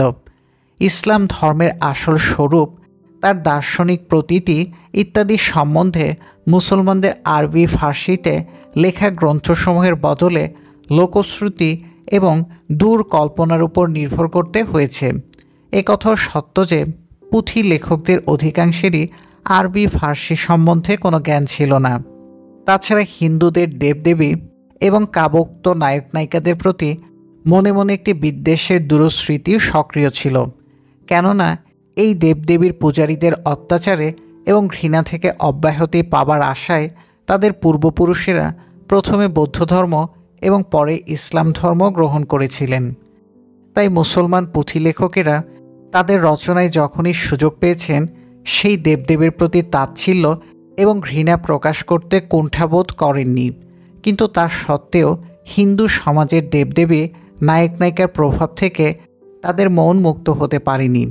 তাই তারা সচেতনভাবে এই দেবদেবীদের প্রতিস্পর্ধী নায়ক এবং চরিত্র যখন খাড়া করেছেন, এই সৃষ্ট চরিত্রসমূহের মধ্যেই দেবদেবী নতুনভাবে প্রাণ পেয়েছে। হজরত মোহাম্মদ, হজরত আলী, আমির হামজা, মোহাম্মদ হানিফা, বিবি ফাতেমা, জৈগুন বিবি, এই চরিত্রসমূহ বিশ্বাস এবং আচরণে, স্বভাবের চরিত্রে যতদূর আরব দেশীয় তার চাইতে বেশি এদেশীয়। এদের মধ্যে যে বুদ্ধিমত্তা এবং হৃদয়াবেগ কাব্যলেখক চাপিয়ে দিয়েছেন, তা একান্তভাবেই বঙ্গদেশে প্রচলিত দেবদেবীর অনুরূপ। বাইরের দিক থেকে দেখলে হয়তো এতটা মনে হবে না, কিন্তু গভীরে দৃষ্টিক্ষেপ করলে তা ধরা না পড়ে যায় না। বিশ্বাস এবং অভিজ্ঞতা সাহিত্যের দুই মুখ্য উপাদান।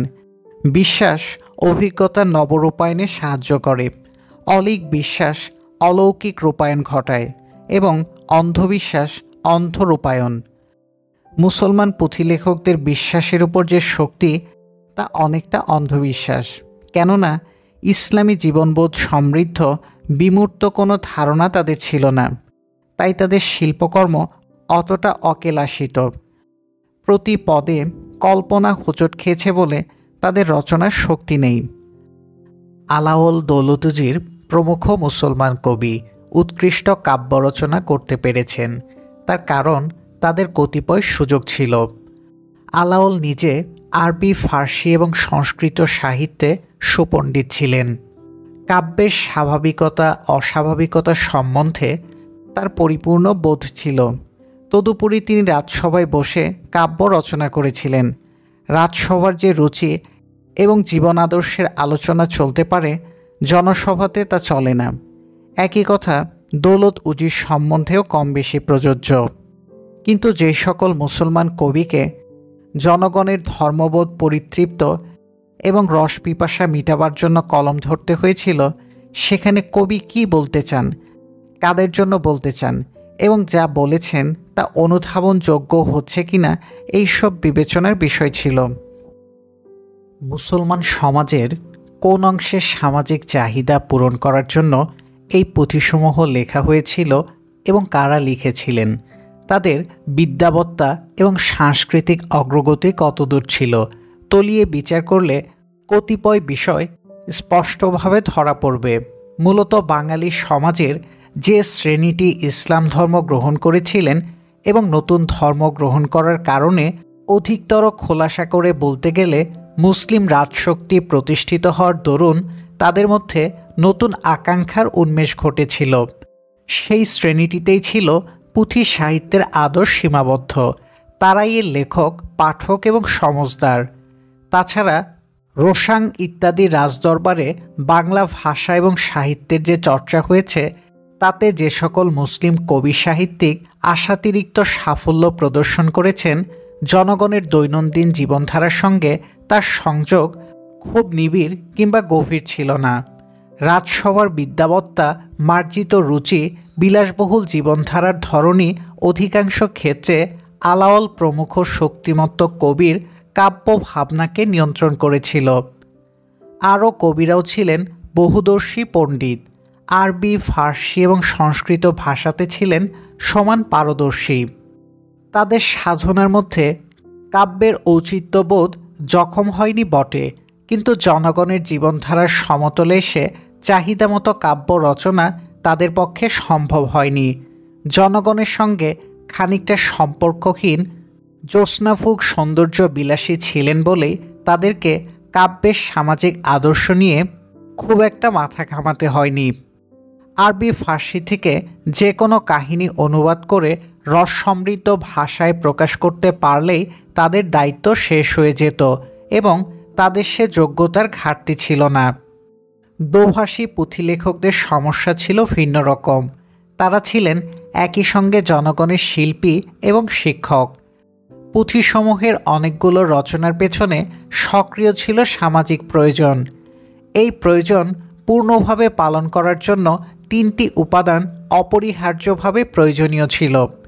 যে সামাজিক আদর্শটি তারা প্রচার করেছিলেন, সেই বিশেষ সমাজটির লোকসাধারণের সাংস্কৃতিক চেতনার মান বিমূর্তভাবে নতুন সামাজিক আদর্শ ধারণ করার মতো মানসিক সাবালকত্ব অর্জন করেছে কিনা সে সম্বন্ধে একটা প্রাক ধারণা এবং পূর্বের শিল্পাদর্শনের অগ্রসর ধারণাটির বিষয়ে তাদের উপযুক্ত জ্ঞান আর সেই ধারণাটিকে সামাজিক প্রয়োজনের দিকে লক্ষ্য রেখে সম্পূর্ণ নতুন একটি খাতে প্রবাহিত করার ক্ষমতা ছিল কিনা, এই তিনটি মৌল বিষয়ের কোনোটি পর্যাপ্ত পরিমাণে পুঁথি লেখকদের সপক্ষে ছিল না।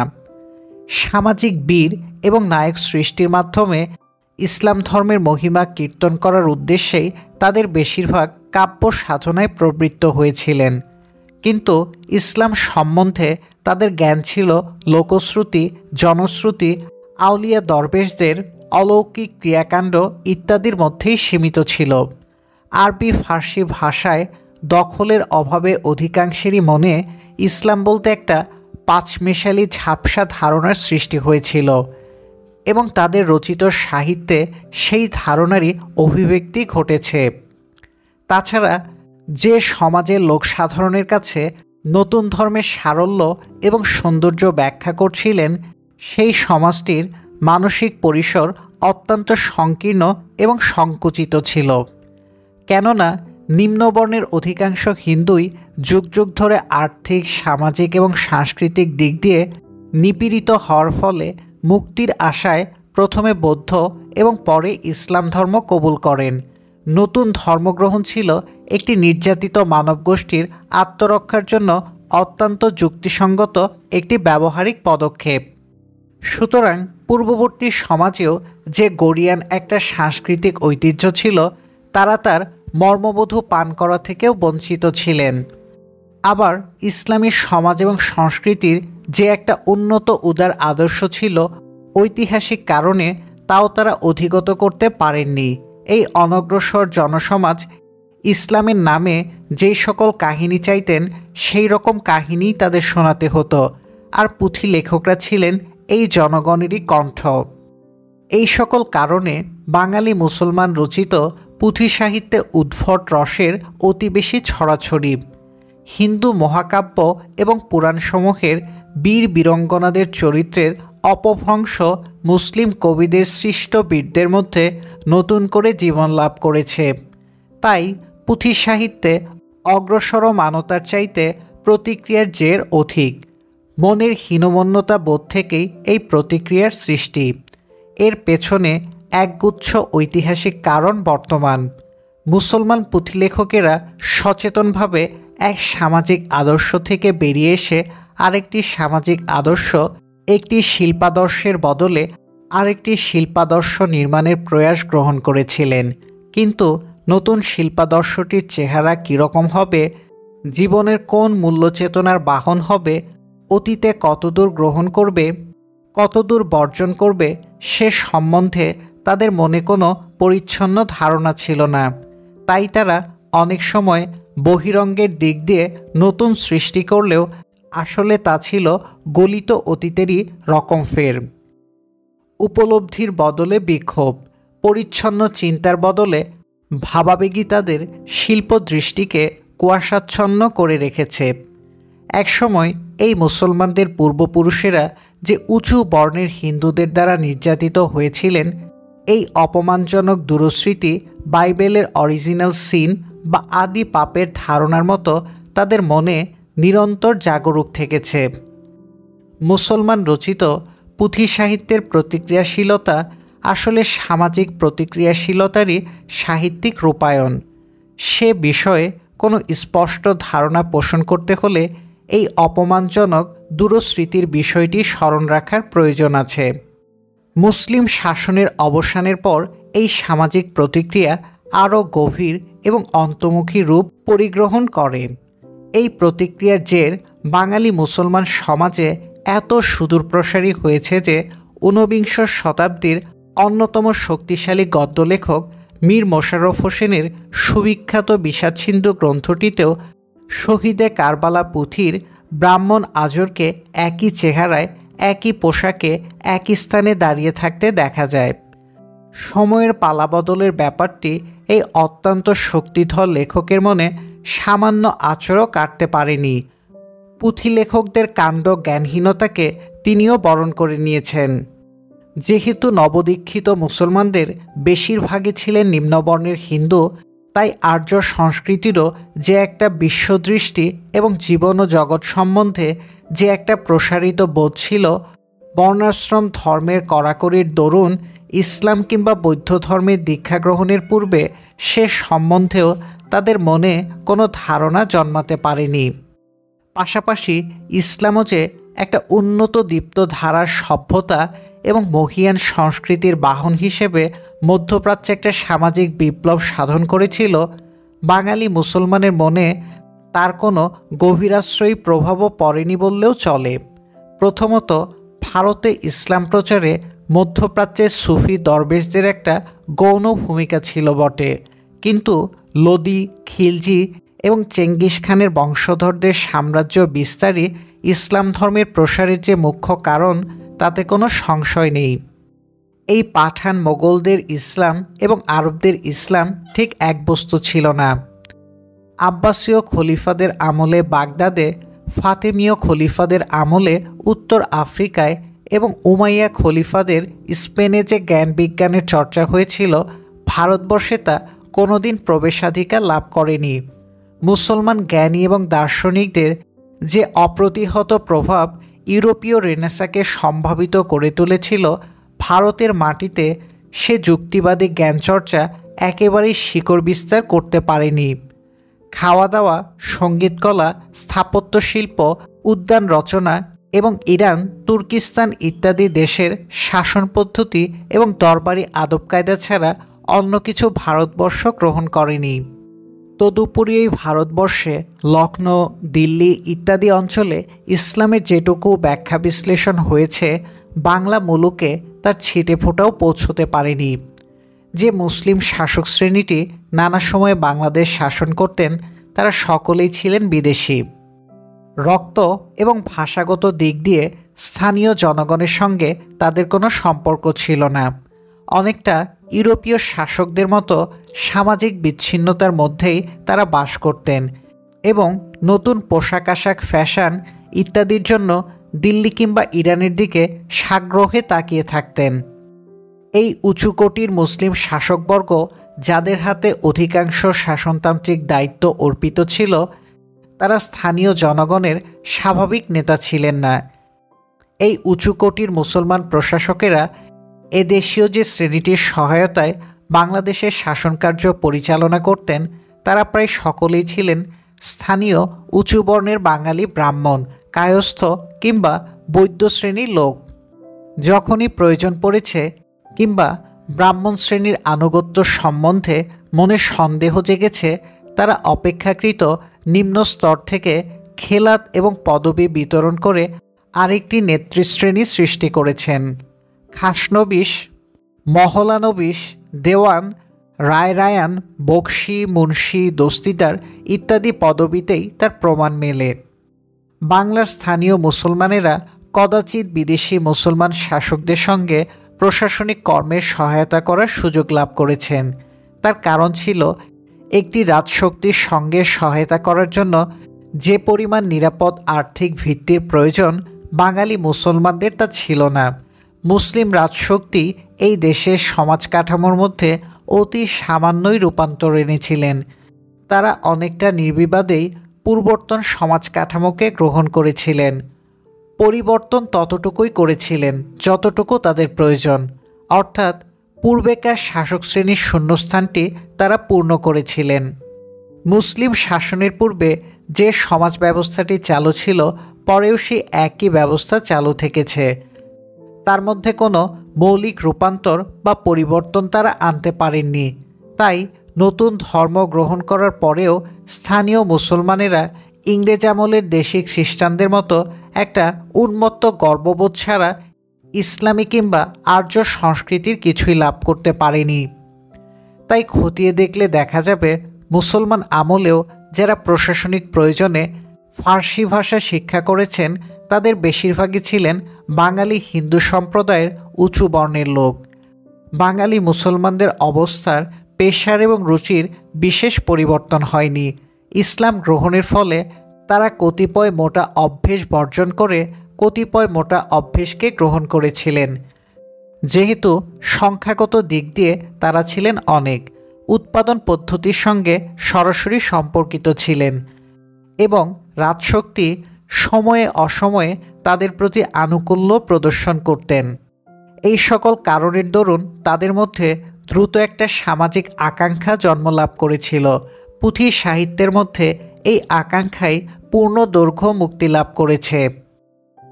এই পুঁথিসমূহের দোভাষী, অর্থাৎ বাংলা এবং আরবি ফার্সি মিশ্রিত হওয়ার পেছনে একটি অত্যন্ত দূরদর্শী ঐতিহাসিক কারণ বর্তমান। হাদিসে 3টি কারণে অন্যান্য ভাষার চাইতে আরবিকে অগ্রাধিকার দেওয়ার কথা বলা হয়েছে। প্রথম হলো কোরআনের ভাষা আরবি, দ্বিতীয় কারণ বেহেশতের অধিবাসীদের ভাষা আরবি এবং তৃতীয়ত হজরত মুহাম্মদ নিজে একজন আরবিভাষী ছিলেন। এই 3টি মুখ্য কারণে যেই সমস্ত দেশে ইসলাম প্রচারিত হয়েছে, সেখানে অপ্রতিরোধ্যভাবে এই ভাষাটিরও অনুপ্রবেশ ঘটেছে। আরব অধিকারের পূর্বে মিশর এবং আফ্রিকার দেশসমূহের নিজস্ব ভাষা এবং বর্ণমালা দুই ছিল, কিন্তু আরবদের অধিকারে আসার পর আরবি ভাষা এবং ইসলাম অনেকটা অভিন্নার্থক ছিল। আরবি ভাষাকে গ্রহণ না করে ইসলাম গ্রহণ করলে প্রকৃত মুসলমান হওয়া যাবে না। সে সময়ে এরকম একটা প্রবল মত অতিমাত্রায় সক্রিয় ছিল। অন্য যে কোনো সেমিটিক ধর্মের মতো ইসলামেও পরলৌকিক জীবনের গুরুত্ব ছিল অপরিসীম। সারা জীবন মুসলমান হিসেবে জীবন কাটিয়ে পরকালে বেহেশতে গিয়েও ভাষা জ্ঞানের অভাবে একঘেয়ে জীবন কাটাতে হবে। এটা ধর্মপ্রাণ মুসলমান মাত্রেরই সহ্যের অতীত একটা ব্যাপার। তাই মিশর থেকে শুরু করে মরক্কো পর্যন্ত বিস্তৃত অঞ্চলের অধিবাসীরা আরবি ভাষা এবং বর্ণমালা দুটি গ্রহণ করেছিলেন। মিশরে যেভাবে সহজে আরবি ভাষা জনগণের কাছে গ্রহণীয় হয়ে উঠতে পেরেছে, ইরানে তেমনটি হতে পারেনি। কারণ ইরানিরা ছিলেন অতিমাত্রায় ঐতিহ্য সচেতন এবং সংস্কৃতিগত প্রাণজাতি। তাদের মহীয়ান সাংস্কৃতিক ঐতিহ্য থেকে এই চুক্তি উদ্ধার করতে বিশেষ বেগ পেতে হয়নি যে আরবি ভাষা না আয়ত্ত করেও প্রকৃত মুসলমান হওয়া যায়। কোরআনের প্রকৃত শিক্ষা তাদের নিজস্ব ভাষায় বিকশিত করে তোলার মতো ভাষাগত সমৃদ্ধি এবং মনীষা দুই তাদের ছিল। আরবি ভাষাকে গ্রহণ বর্জন প্রশ্নে ইরানি সমাজে একটি চ্যালেঞ্জের সম্মুখীন হয়েছিল। কবি শেখ সাদি, দার্শনিক ইমাম গাজ্জালি প্রমুখতা গ্রহণ করেছিলেন। ইরানিরা আরবি ভাষা গ্রহণ করেননি, কিন্তু আরবি বর্ণমালা তাদেরকে মেনে নিতে হয়েছে।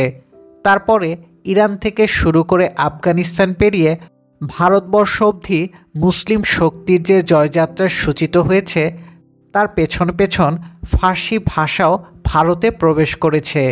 এমনকি মোগল বিজেতারাও তাদের মাতৃভাষা তুর্কির পরিবর্তে ফার্সিকেই সরকারি ভাষা হিসেবে মেনে নিয়েছেন। মিশরে আরবি যেমন, আফগানিস্তান ইত্যাদি দেশে ফার্সি যেমন চাপিয়ে দেওয়া সম্ভব হয়েছে, ভারতবর্ষে সেভাবে অনেক দিন রাজভাষা থাকার পরও ফার্সিকে চাপিয়ে দেওয়া সম্ভব হয়নি। ভারতের হিন্দুরা বড় আশ্চর্যজাত। তারা দরবারে চাকরি করার জন্য উত্তমরূপে ফার্সি ভাষা শিক্ষা করেছেন, দিল্লীশ্বর বা জগদীশ্বরও উচ্চারণ করেছেন, কিন্তু নিজেদের ভাষা বাদ দিয়ে কখনোই ভাষাটিকে গ্রহণ করেননি।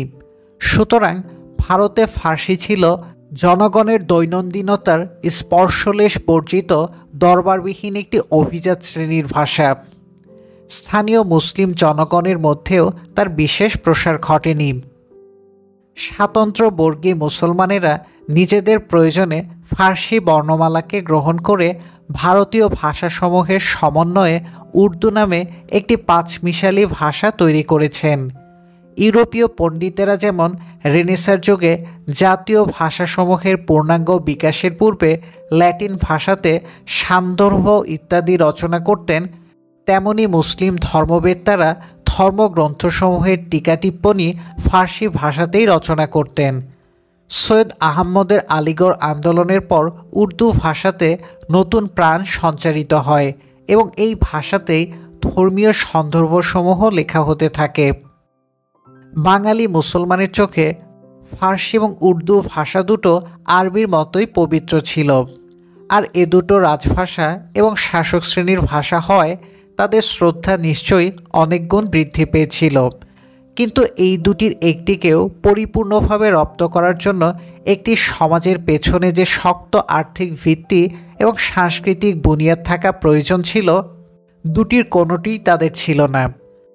কলকাতার পার্ক স্ট্রিট এলাকার অ্যাংলো ইন্ডিয়ানরা যে ধরনের ইংরেজি বলেন, কিংবা ঢাকার কুট্টি অধিবাসীরা যে ধরনের উর্দু বলেন, ততটুকু ভাষাজ্ঞান অর্জন করাও সামাজিক এবং সাংস্কৃতিক কারণে তাদের পক্ষে সম্ভব ছিল না। কেননা অ্যাংলো ইন্ডিয়ানদের সঙ্গে ইংরেজ এবং ইংরেজি ভাষা আর ঢাকার কুট্টিদের সঙ্গে উর্দু এবং নবাবদের সামাজিক মেলামেশার যে সুযোগ ছিল, বাংলার আমজনগণের সঙ্গে উর্দু ফার্সি জানার শাসক শ্রেণীর ততটুকু সামাজিক মেলামেশার সুযোগ ছিল না। কিন্তু বাঙালি মুসলমানেরা নিজেদের সামর্থ্য অনুসারে আরবি, ফার্সি এবং উর্দু এই তিনটি ভাষায় তালিম গ্রহণ করার প্রাণান্তকর প্রয়াস চালিয়ে গেছেন। আরবি, ফার্সি এবং উর্দু ভাষাটাও যখন তাদের পক্ষে পরিপূর্ণভাবে রপ্ত করা অসম্ভব মনে হয়েছে, তখন ওই বর্ণমালাতে বাংলা লেখার চেষ্টা করেছেন। এখানে একটা কথা পরিষ্কার করে নেয়ার আছে, কোনো ব্যক্তিবিশেষ একটা ভাষা রপ্ত করতে পারেন, কিন্তু সেটাকে সামাজিকভাবে রপ্ত করা বলা চলে না। ঊনবিংশ শতাব্দীর প্রথম দিকেও আরবি হরফে বাংলা পুঁথিপত্র যে লেখা হয়েছে, সেটাকে কজন অবসরভোগী পুঁথিলেখকের নিছক খেয়াল মনে করলে ভুল করা হবে। আসলে তা ছিল বেহেশতের ভাষার প্রতি কৃতজ্ঞতা নিবেদনের অত্যন্ত যুক্তিপূর্ণ মনোভাবের বহিঃপ্রকাশ। যখন দেখা গেল আরবি হরফে বাংলা লিখেও সমাজে চালু করা যায় না, তখন পুঁথিলেখকরা সবান্ধবে পরবর্তী পন্থাটা অনুসরণ করতে থাকলেন। বাংলা ভাষার সঙ্গে এন্তার আরবি ফার্সি শব্দ মিশেল দিয়ে কাব্য রচনা করতে আরম্ভ করলেন।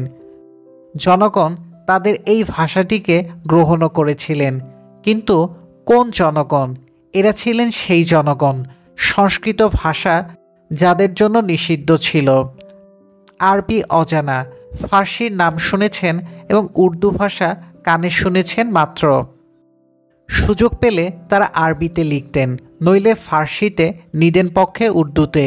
কিন্তু যখন দেখা গেল এর একটাও সামাজিকভাবে ব্যবহার করা সম্ভব নয়, তখন বাধ্য হয়ে বাংলা লিখতে এসেছেন।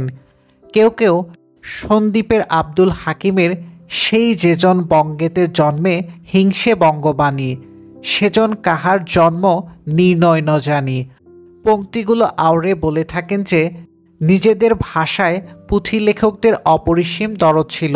কথাটা সম্পূর্ণ সত্য নয়।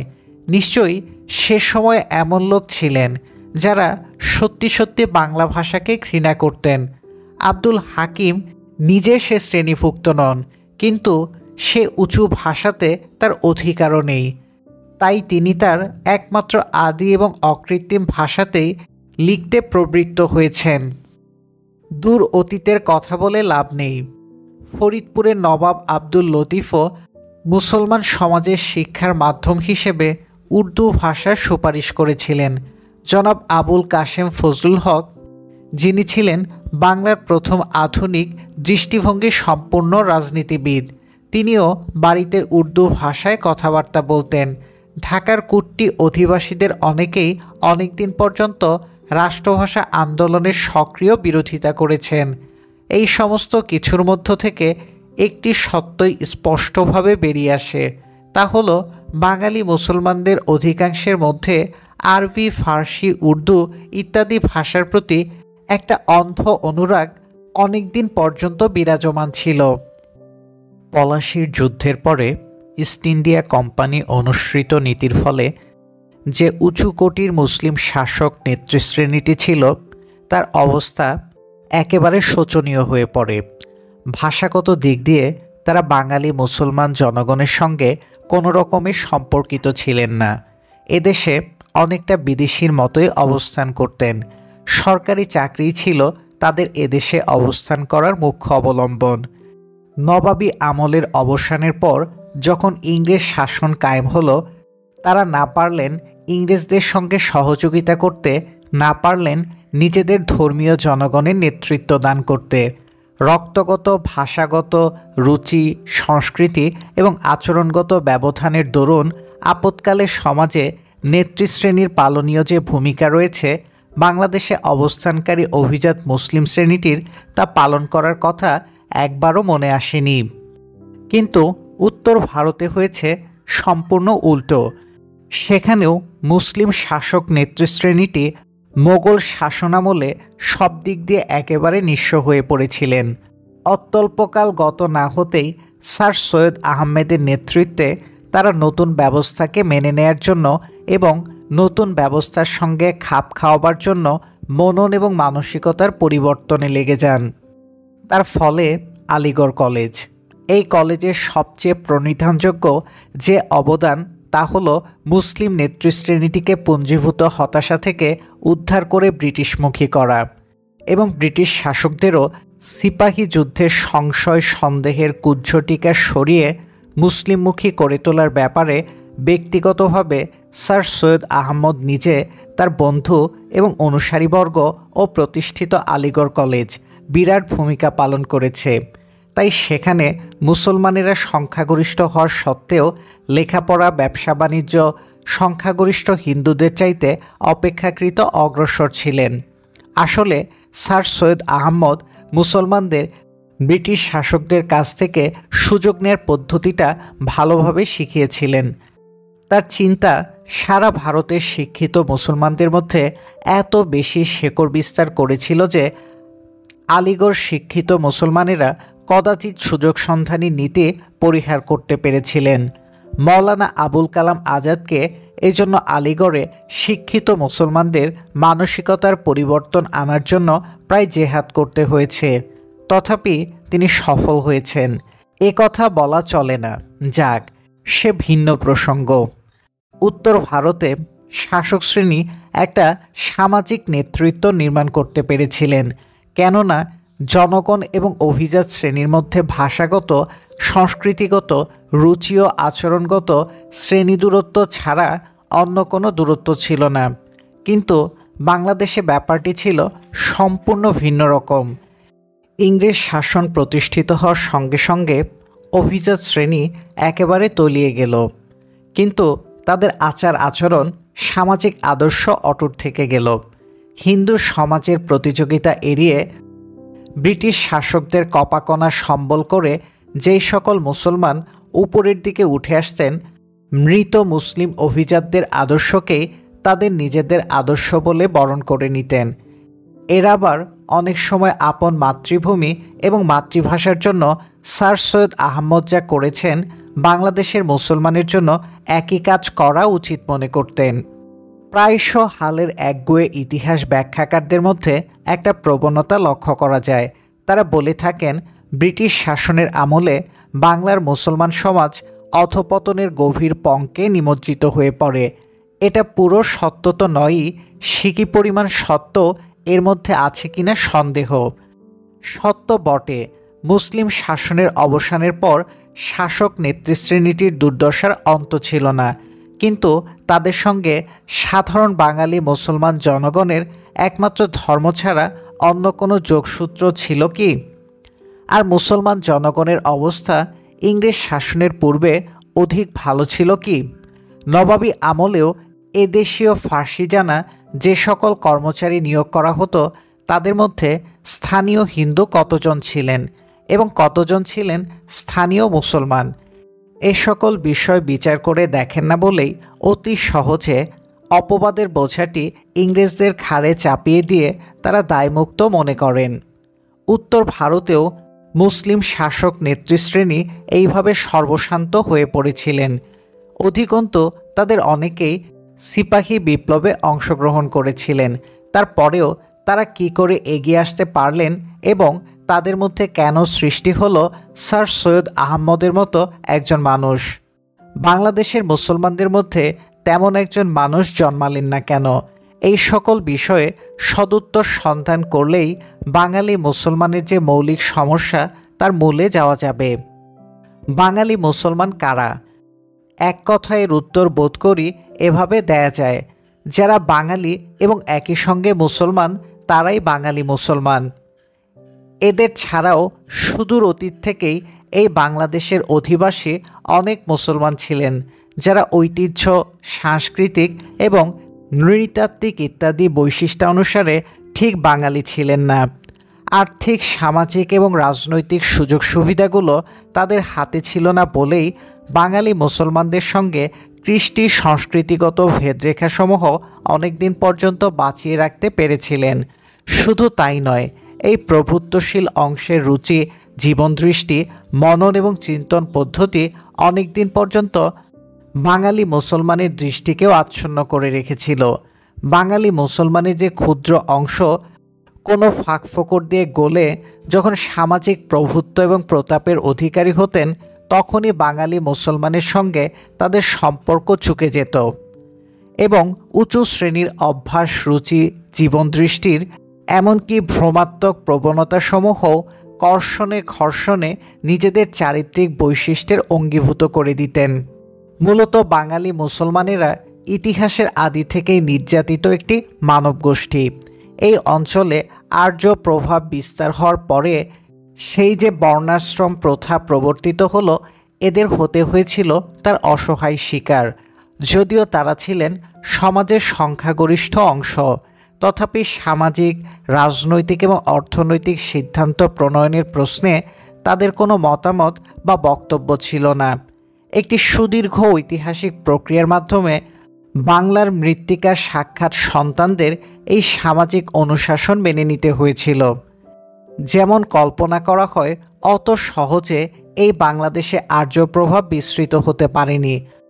বাংলার আদিম কৌম সমাজের মানুষেরা সর্বপ্রকারে ওই যে বিদেশি উন্নত শক্তিকে বাধা দিয়েছিলেন ছড়াতে, খেলার বলে অজস্র প্রমাণ ছড়ানো রয়েছে। এই অঞ্চলের মানুষদের বাগে আনতে অহংপুষ্ট আর্য শক্তিকেও যে যথেষ্ট বেগ পেতে হয়েছে, তাতে সন্দেহের কোনো অবকাশ নেই। জার্মান সমাজবিজ্ঞানী ম্যাক্স ওয়েবার তার বিশ্ববিশ্রুত ভারতের ধর্মসমূহ গ্রন্থে একটি চমৎকার মন্তব্য করেছেন। আর্য অথবা ব্রাহ্মণ্য শক্তি যে সকল জনগোষ্ঠীকে পদদলিত করে এদেশের শাসন ক্ষমতায় অধিষ্ঠিত হয়েছে, তাদেরকে একেবারে চিরতরে জন্ম জন্মান্তরের দাস বলে চিহ্নিত করেছে। আর যেই সকল শক্তি ওই আর্য শক্তিকে পরাস্ত করে ভারত শাসন ক্ষমতার অধিকারী হয়েছেন, তাদের সকলকেই মর্যাদার আসন দিতে কোনো প্রকারের দ্বিধা বা কুণ্ঠা বোধ করেননি। শক, হুন, মোগল, পাঠান, ইংরেজ যারাই এসেছে এদেশে তাদের সকলকেই এক একটি মর্যাদার আসন প্রদান করেছে। রাজ্য বিস্তারে প্রশাসনে তাদের সহায়তা করতে পিছপা হয়নি। কিন্তু নিজেরা বাহুবলে যাদের পরাজিত করেছিল তারাও যে মানুষ একথা স্বীকার করার প্রয়োজনীয়তা খুব অল্পই অনুভব করেছেন। তবু ভারতবর্ষে, এমনকি বাংলাদেশেও যে কোনো নিচু শ্রেণীর লোক নানা বৃত্তি এবং পেশাকে অবলম্বন করে ধীরে ধীরে উপরের শ্রেণীতে উঠে আসতে পেরেছেন, তা অন্যত্র আলোচনার বিষয়। বাংলাদেশের এই পরাজিত জনগোষ্ঠী, যাদেরকে রাজশক্তি, পারিবারিক শক্তির সাহায্যে অন্তজ করে রাখা হয়েছিল, তাদেরই সকলে একসময় বৌদ্ধ ধর্ম গ্রহণ করে সে প্রাথমিক পরাজয়ের কিঞ্চিত প্রতিশোধ গ্রহণ করেছিলেন। শঙ্করাচার্যের আবির্ভাবের ফলে প্রাচীন আর্য ধর্মের নবজীবন প্রাপ্তির পর বৌদ্ধদের এদেশে ধনপ্রাণ নিয়ে বেঁচে থাকা যখন অসম্ভব হয়ে দাঁড়ালো, তার অব্যবহিত পরেই এদেশে মুসলমান রাজশক্তির প্রতিষ্ঠা হয় এবং ভীত সন্ত্রস্ত বৌদ্ধরা দলে দলে ইসলাম ধর্মের আশ্রয় গ্রহণ করে। হিন্দু বর্ণাশ্রম প্রথাই এদেশের সাম্প্রদায়িকতার আদিমতম উৎস। কেউ কেউ অবশ্য ব্রিটিশ সাম্রাজ্যবাদকেই সাম্প্রদায়িকতার জনয়িতা মনে করেন। তারা ভারতীয় ইতিহাসের অতীতকে শুধু ব্রিটিশ শাসনের 200 বছরের মধ্যে সীমিত রাখেন বলেই এই ভুলটা করে থাকেন। বাঙালি মুসলমানরা শুরু থেকেই তাদের আর্থিক, সামাজিক এবং সাংস্কৃতিক দুর্দশার হাত থেকে আত্মরক্ষার তাগিদেই ক্রমাগত ধর্ম পরিবর্তন করে আসছিলেন। কিন্তু ধর্ম পরিবর্তনের কারণে তাদের মধ্যে একটা সামাজিক প্রভুত্ব অর্জনের উন্মেষ হলেও জাগতিক দুর্দশার অবসান ঘটেনি। বাংলাদেশে নতুন নতুন রাজশক্তি প্রতিষ্ঠা হওয়ার সঙ্গে সঙ্গে নতুন ধর্মাবলম্বীর সংখ্যা আশাতীত হারে বৃদ্ধি লাভ করেছে। যেহেতু মৌলিক উৎপাদন পদ্ধতির মধ্যে কোনো পরিবর্তন বা রূপান্তর ঘটেনি, তাই রাজশক্তিকেও পুরনো সমাজ সংগঠনকে মেনে নিতে হয়েছে। সেজন্যই মুসলিম শাসনামলেও বাঙালি মুসলমানেরা রাজনৈতিক, আর্থিক, সামাজিক এবং সাংস্কৃতিক দিক দিয়ে নিগৃহীত ছিলেন।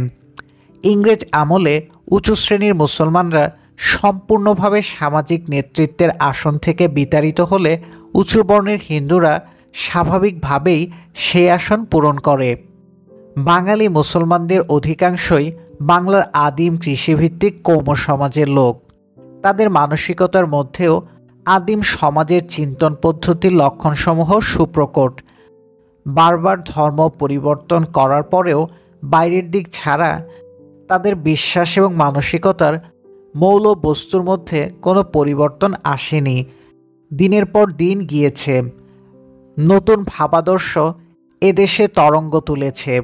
নতুন রাজশক্তি এদেশে নতুন শাসন পদ্ধতি চালু করেছেন। কিন্তু তারা মনের দিক দিয়ে অশ্বক্ষুরাকৃতি হ্রদের মতোই বারবার বিচ্ছিন্ন থেকে গিয়েছেন।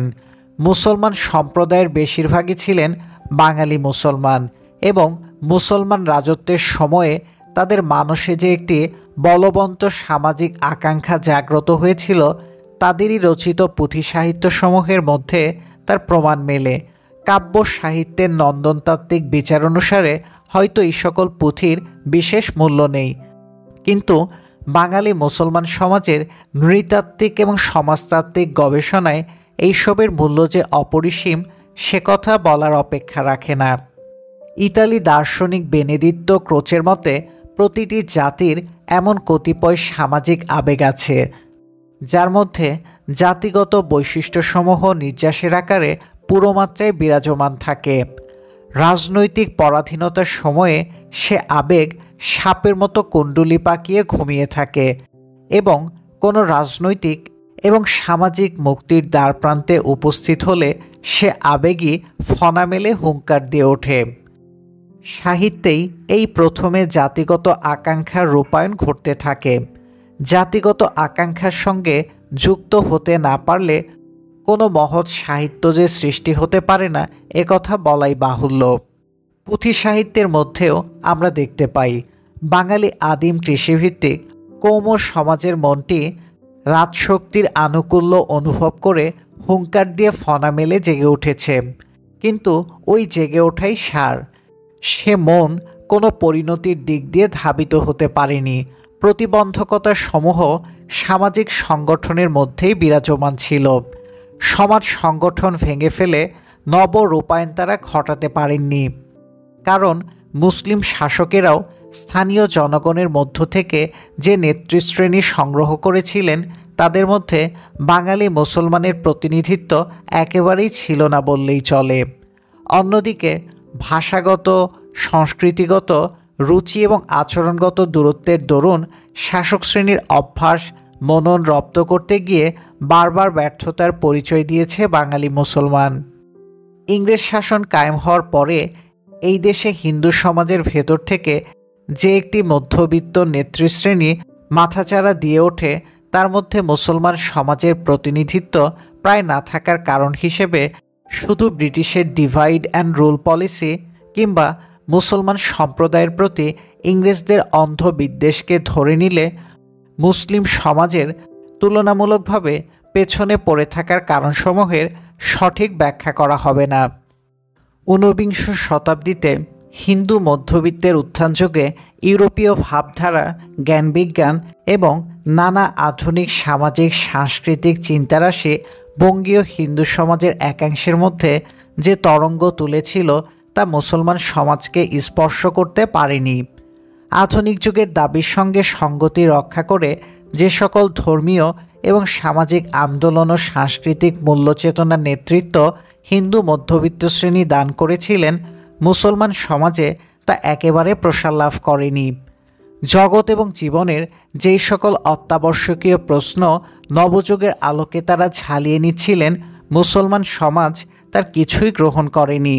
সে সময়ে স্যার সৈয়দ আহমদ, সৈয়দ আমির আলী, নওয়াব আব্দুল লতিফ প্রমুখ যেই সকল মুসলিম চিন্তানায়ক মুসলমানদের হয়ে কথা বলেছিলেন এবং চিন্তা করেছিলেন, মুসলমান সমাজের প্রকৃত দাবি কী হওয়া উচিত সেই সম্বন্ধে চিন্তা করার কোনো অবকাশই পাননি।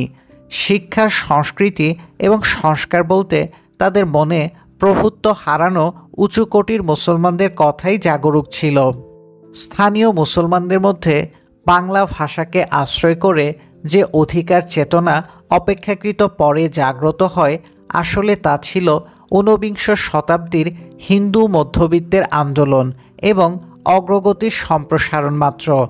তাদেরকে তা করতে গিয়ে দু ধরনের বাধার সম্মুখীন হতে হয়। লেখাপড়া, শিক্ষা, সংস্কৃতি, অর্থস্বার্থের দিকে অনেক দূর অগ্রসর হিন্দু সমাজের সঙ্গে তাদের প্রতিদ্বন্দ্বিতা করতে হতো এবং অন্যদিকে উঁচুতলার মুসলমানদের মূল্য চেতনা এবং জীবনদৃষ্টিকে স্বীকার করে নেওয়া ছাড়া তাদের গত্যন্তর ছিল না।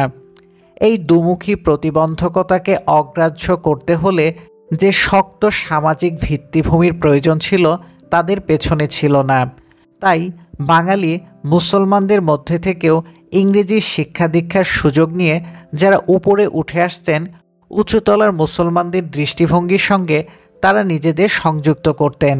স্যার সৈয়দ আহমদের আলিগড় আন্দোলন থেকে শুরু করে জামাল উদ্দিন আফগানির প্যান ইসলামিজম পর্যন্ত পশ্চিম দিক থেকে আসা সমস্ত আন্দোলন প্রবর্তনার সঙ্গে নিজেদের অংশীদার করে নিতেন। কিন্তু স্যার সৈয়দের আলিগড় আন্দোলন একান্তভাবে উত্তরপ্রদেশের মুসলমানদের সংখ্যাগরিষ্ঠ মুসলমান সামন্ত শ্রেণীর স্বার্থ রক্ষার উদ্দেশ্যেই করা হয়েছিল। আবার এই সামন্ত শ্রেণীর সঙ্গে জনগণের শ্রেণীগত তফাৎ ছাড়া ভাষা, সংস্কৃতিগত পার্থক্য যে ছিল না, একথা বিংশ শতাব্দীতেও ইংরেজি শিক্ষিত মুসলমানেরা খুব কমই উপলব্ধি করতে পেরেছেন। তারা বাঙালি মুসলমানদের মধ্যে অনুরূপ সমাজ চেতনা এবং মূল্যবোধ সঞ্চারের চেষ্টা করতেন, কিন্তু বাঙালি জনগণের সঙ্গে এতটা সম্পর্ক বিরহিত ছিল যে ভাবাদর্শিক কোনো জাগরণ আনতেই পারেনি।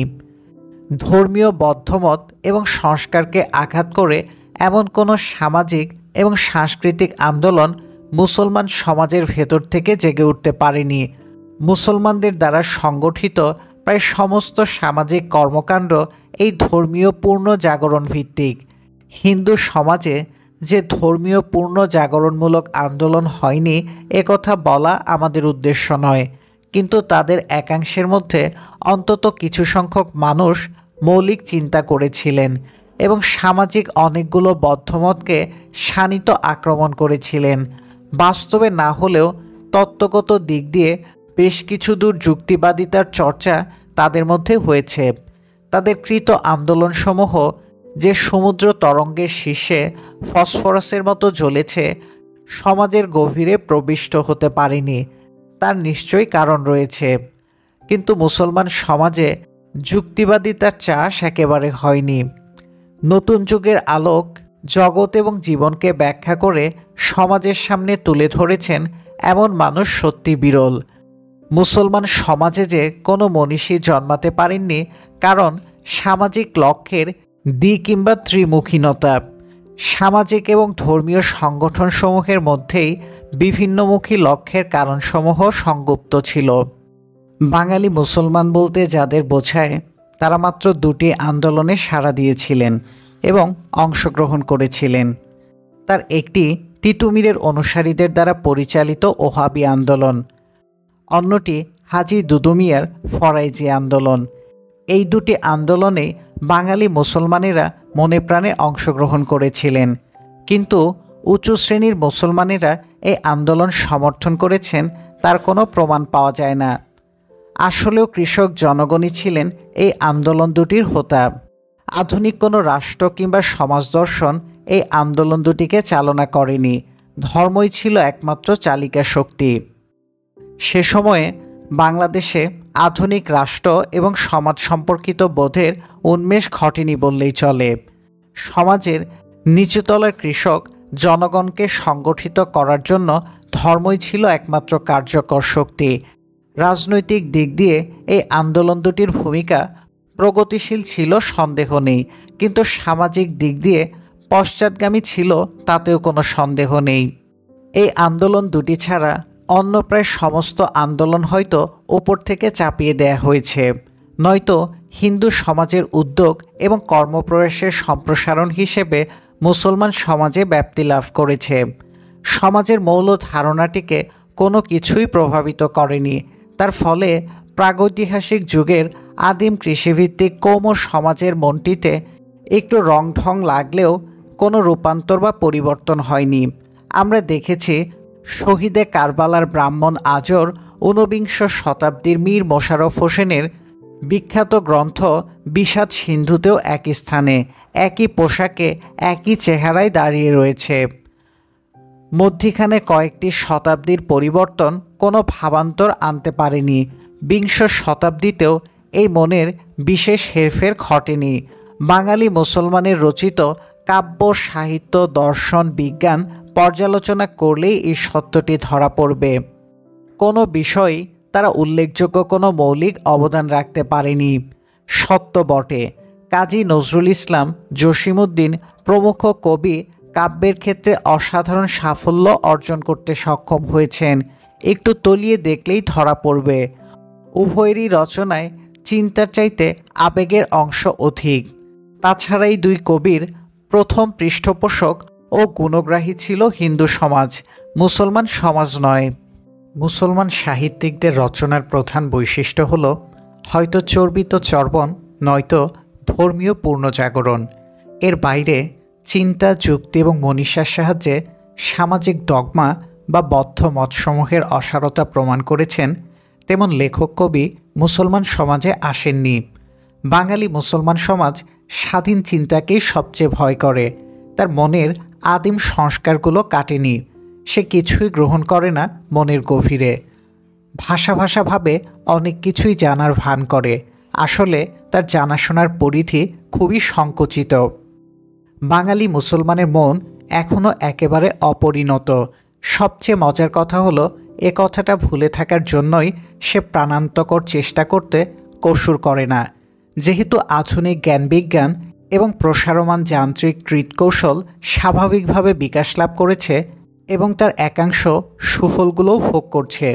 ফলে তার অবস্থা দাঁড়িয়ে যাচ্ছে এসরে পাকা শিশুর মতো। অনেক কিছুরই সে সংবাদ জানে, কিন্তু কোনো কিছুকে চিন্তা দিয়ে, যুক্তি দিয়ে, মনীষা দিয়ে আপনার করতে জানে না। যখনই কোনো ব্যবস্থার মধ্যে কোনো রকমের অসঙ্গতি দেখা দেয়, গোজামিল দিয়েই সবচেয়ে বেশি আনন্দ পায় এবং সেই গোজামিল দিতে পারাটাকে রীতিমতো প্রতিভাবানের কর্ম বলে মনে করে। শিশুর মতো যা কিছু হাতের কাছে, চোখের সামনে আসে তাই নিয়েই সে সন্তুষ্ট। দূরদর্শিতা তার একেবারেই নেই, কেননা একমাত্র চিন্তাশীল মনই আগামীকাল কি ঘটবে সে বিষয়ে চিন্তা করতে জানে। বাঙালি মুসলমান বিমূর্তভাবে চিন্তাই করতে জানে না, এবং জানে না এই কথাটি ঢেকে রাখার যাবতীয় প্রয়াসকে তার সৃষ্টি কালচার বলে পরিচিত করতে কুণ্ঠিত হয় না। বাঙালি মুসলমানের সামাজিক সৃষ্টি, সাংস্কৃতিক সৃষ্টি, দার্শনিক এবং বৈজ্ঞানিক সৃষ্টিসমূহের প্রতি চোখ বোলালেই তা প্রতিভাত হয়ে উঠবে। সাবালক মন থেকেই উন্নত স্তরের সাহিত্য, দর্শন ও বিজ্ঞানের উদ্ভব এবং বিকাশ সম্ভব। এই সকল ক্ষেত্রে তার মনের সাবালকত্বের কোনো পরিচয় রাখতে পারেনি। যে জাতি উন্নত বিজ্ঞান, দর্শন এবং সাংস্কৃতিক স্রষ্টা হতে পারে না, অথবা সেগুলোকে উপযুক্ত মূল্য দিয়ে গ্রহণ করতে পারে না, তাকে দিয়ে উন্নত রাষ্ট্র সৃষ্টিও সম্ভব নয়। যে নিজের বিষয় নিজে চিন্তা করতে জানে না, নিজের ভালো মন্দ নিরূপণ করতে অক্ষম, অপরের পরামর্শ এবং শোনা কথায় যা সমস্ত কাজ কারবার চলে, তাকে খোলা থেকে আগুনে কিংবা আগুন থেকে খোলায়, এইভাবে পর্যায়ক্রমে লাফ দিতেই হয়। অসুবিধার কথা হলো, নিজের পঙ্গুত্বের জন্য সব সময়ই দায়ী করবার মতো কাউকে না কাউকে পেয়ে যায়, কিন্তু নিজের দুর্বলতার উৎসটির দিকে একবারও দৃষ্টিপাত করে না। বাঙালি মুসলমানদের মন যে এখনও আদিম অবস্থায়, তা বাঙালি হওয়ার জন্য নয় এবং মুসলমান হওয়ার জন্য নয়। সুদীর্ঘ কালব্যাপী একটি ঐতিহাসিক পদ্ধতির দরুন তার মনের উপর একটি গাঢ় মায়াজাল বিস্তৃত রয়েছে। সজ্ঞানে তার বাইরে সে আসতে পারে না, তাই এক পা যদি এগিয়ে আসে 3 পা পিছিয়ে যেতে হয়। মানসিক ভীতি এই সমাজকে চালিয়ে থাকে। 2 বছরে কিংবা 4 বছরে হয়তো এ অবস্থার অবসান ঘটানো যাবে না, কিন্তু বাঙালি মুসলমানের মনের ধরন ধারণ এবং প্রবণতাগুলো নির্মোহভাবে জানার চেষ্টা করলে এ অবস্থা থেকে বেরিয়ে আসার একটা পথ হয়তো পাওয়া যেতে পারে।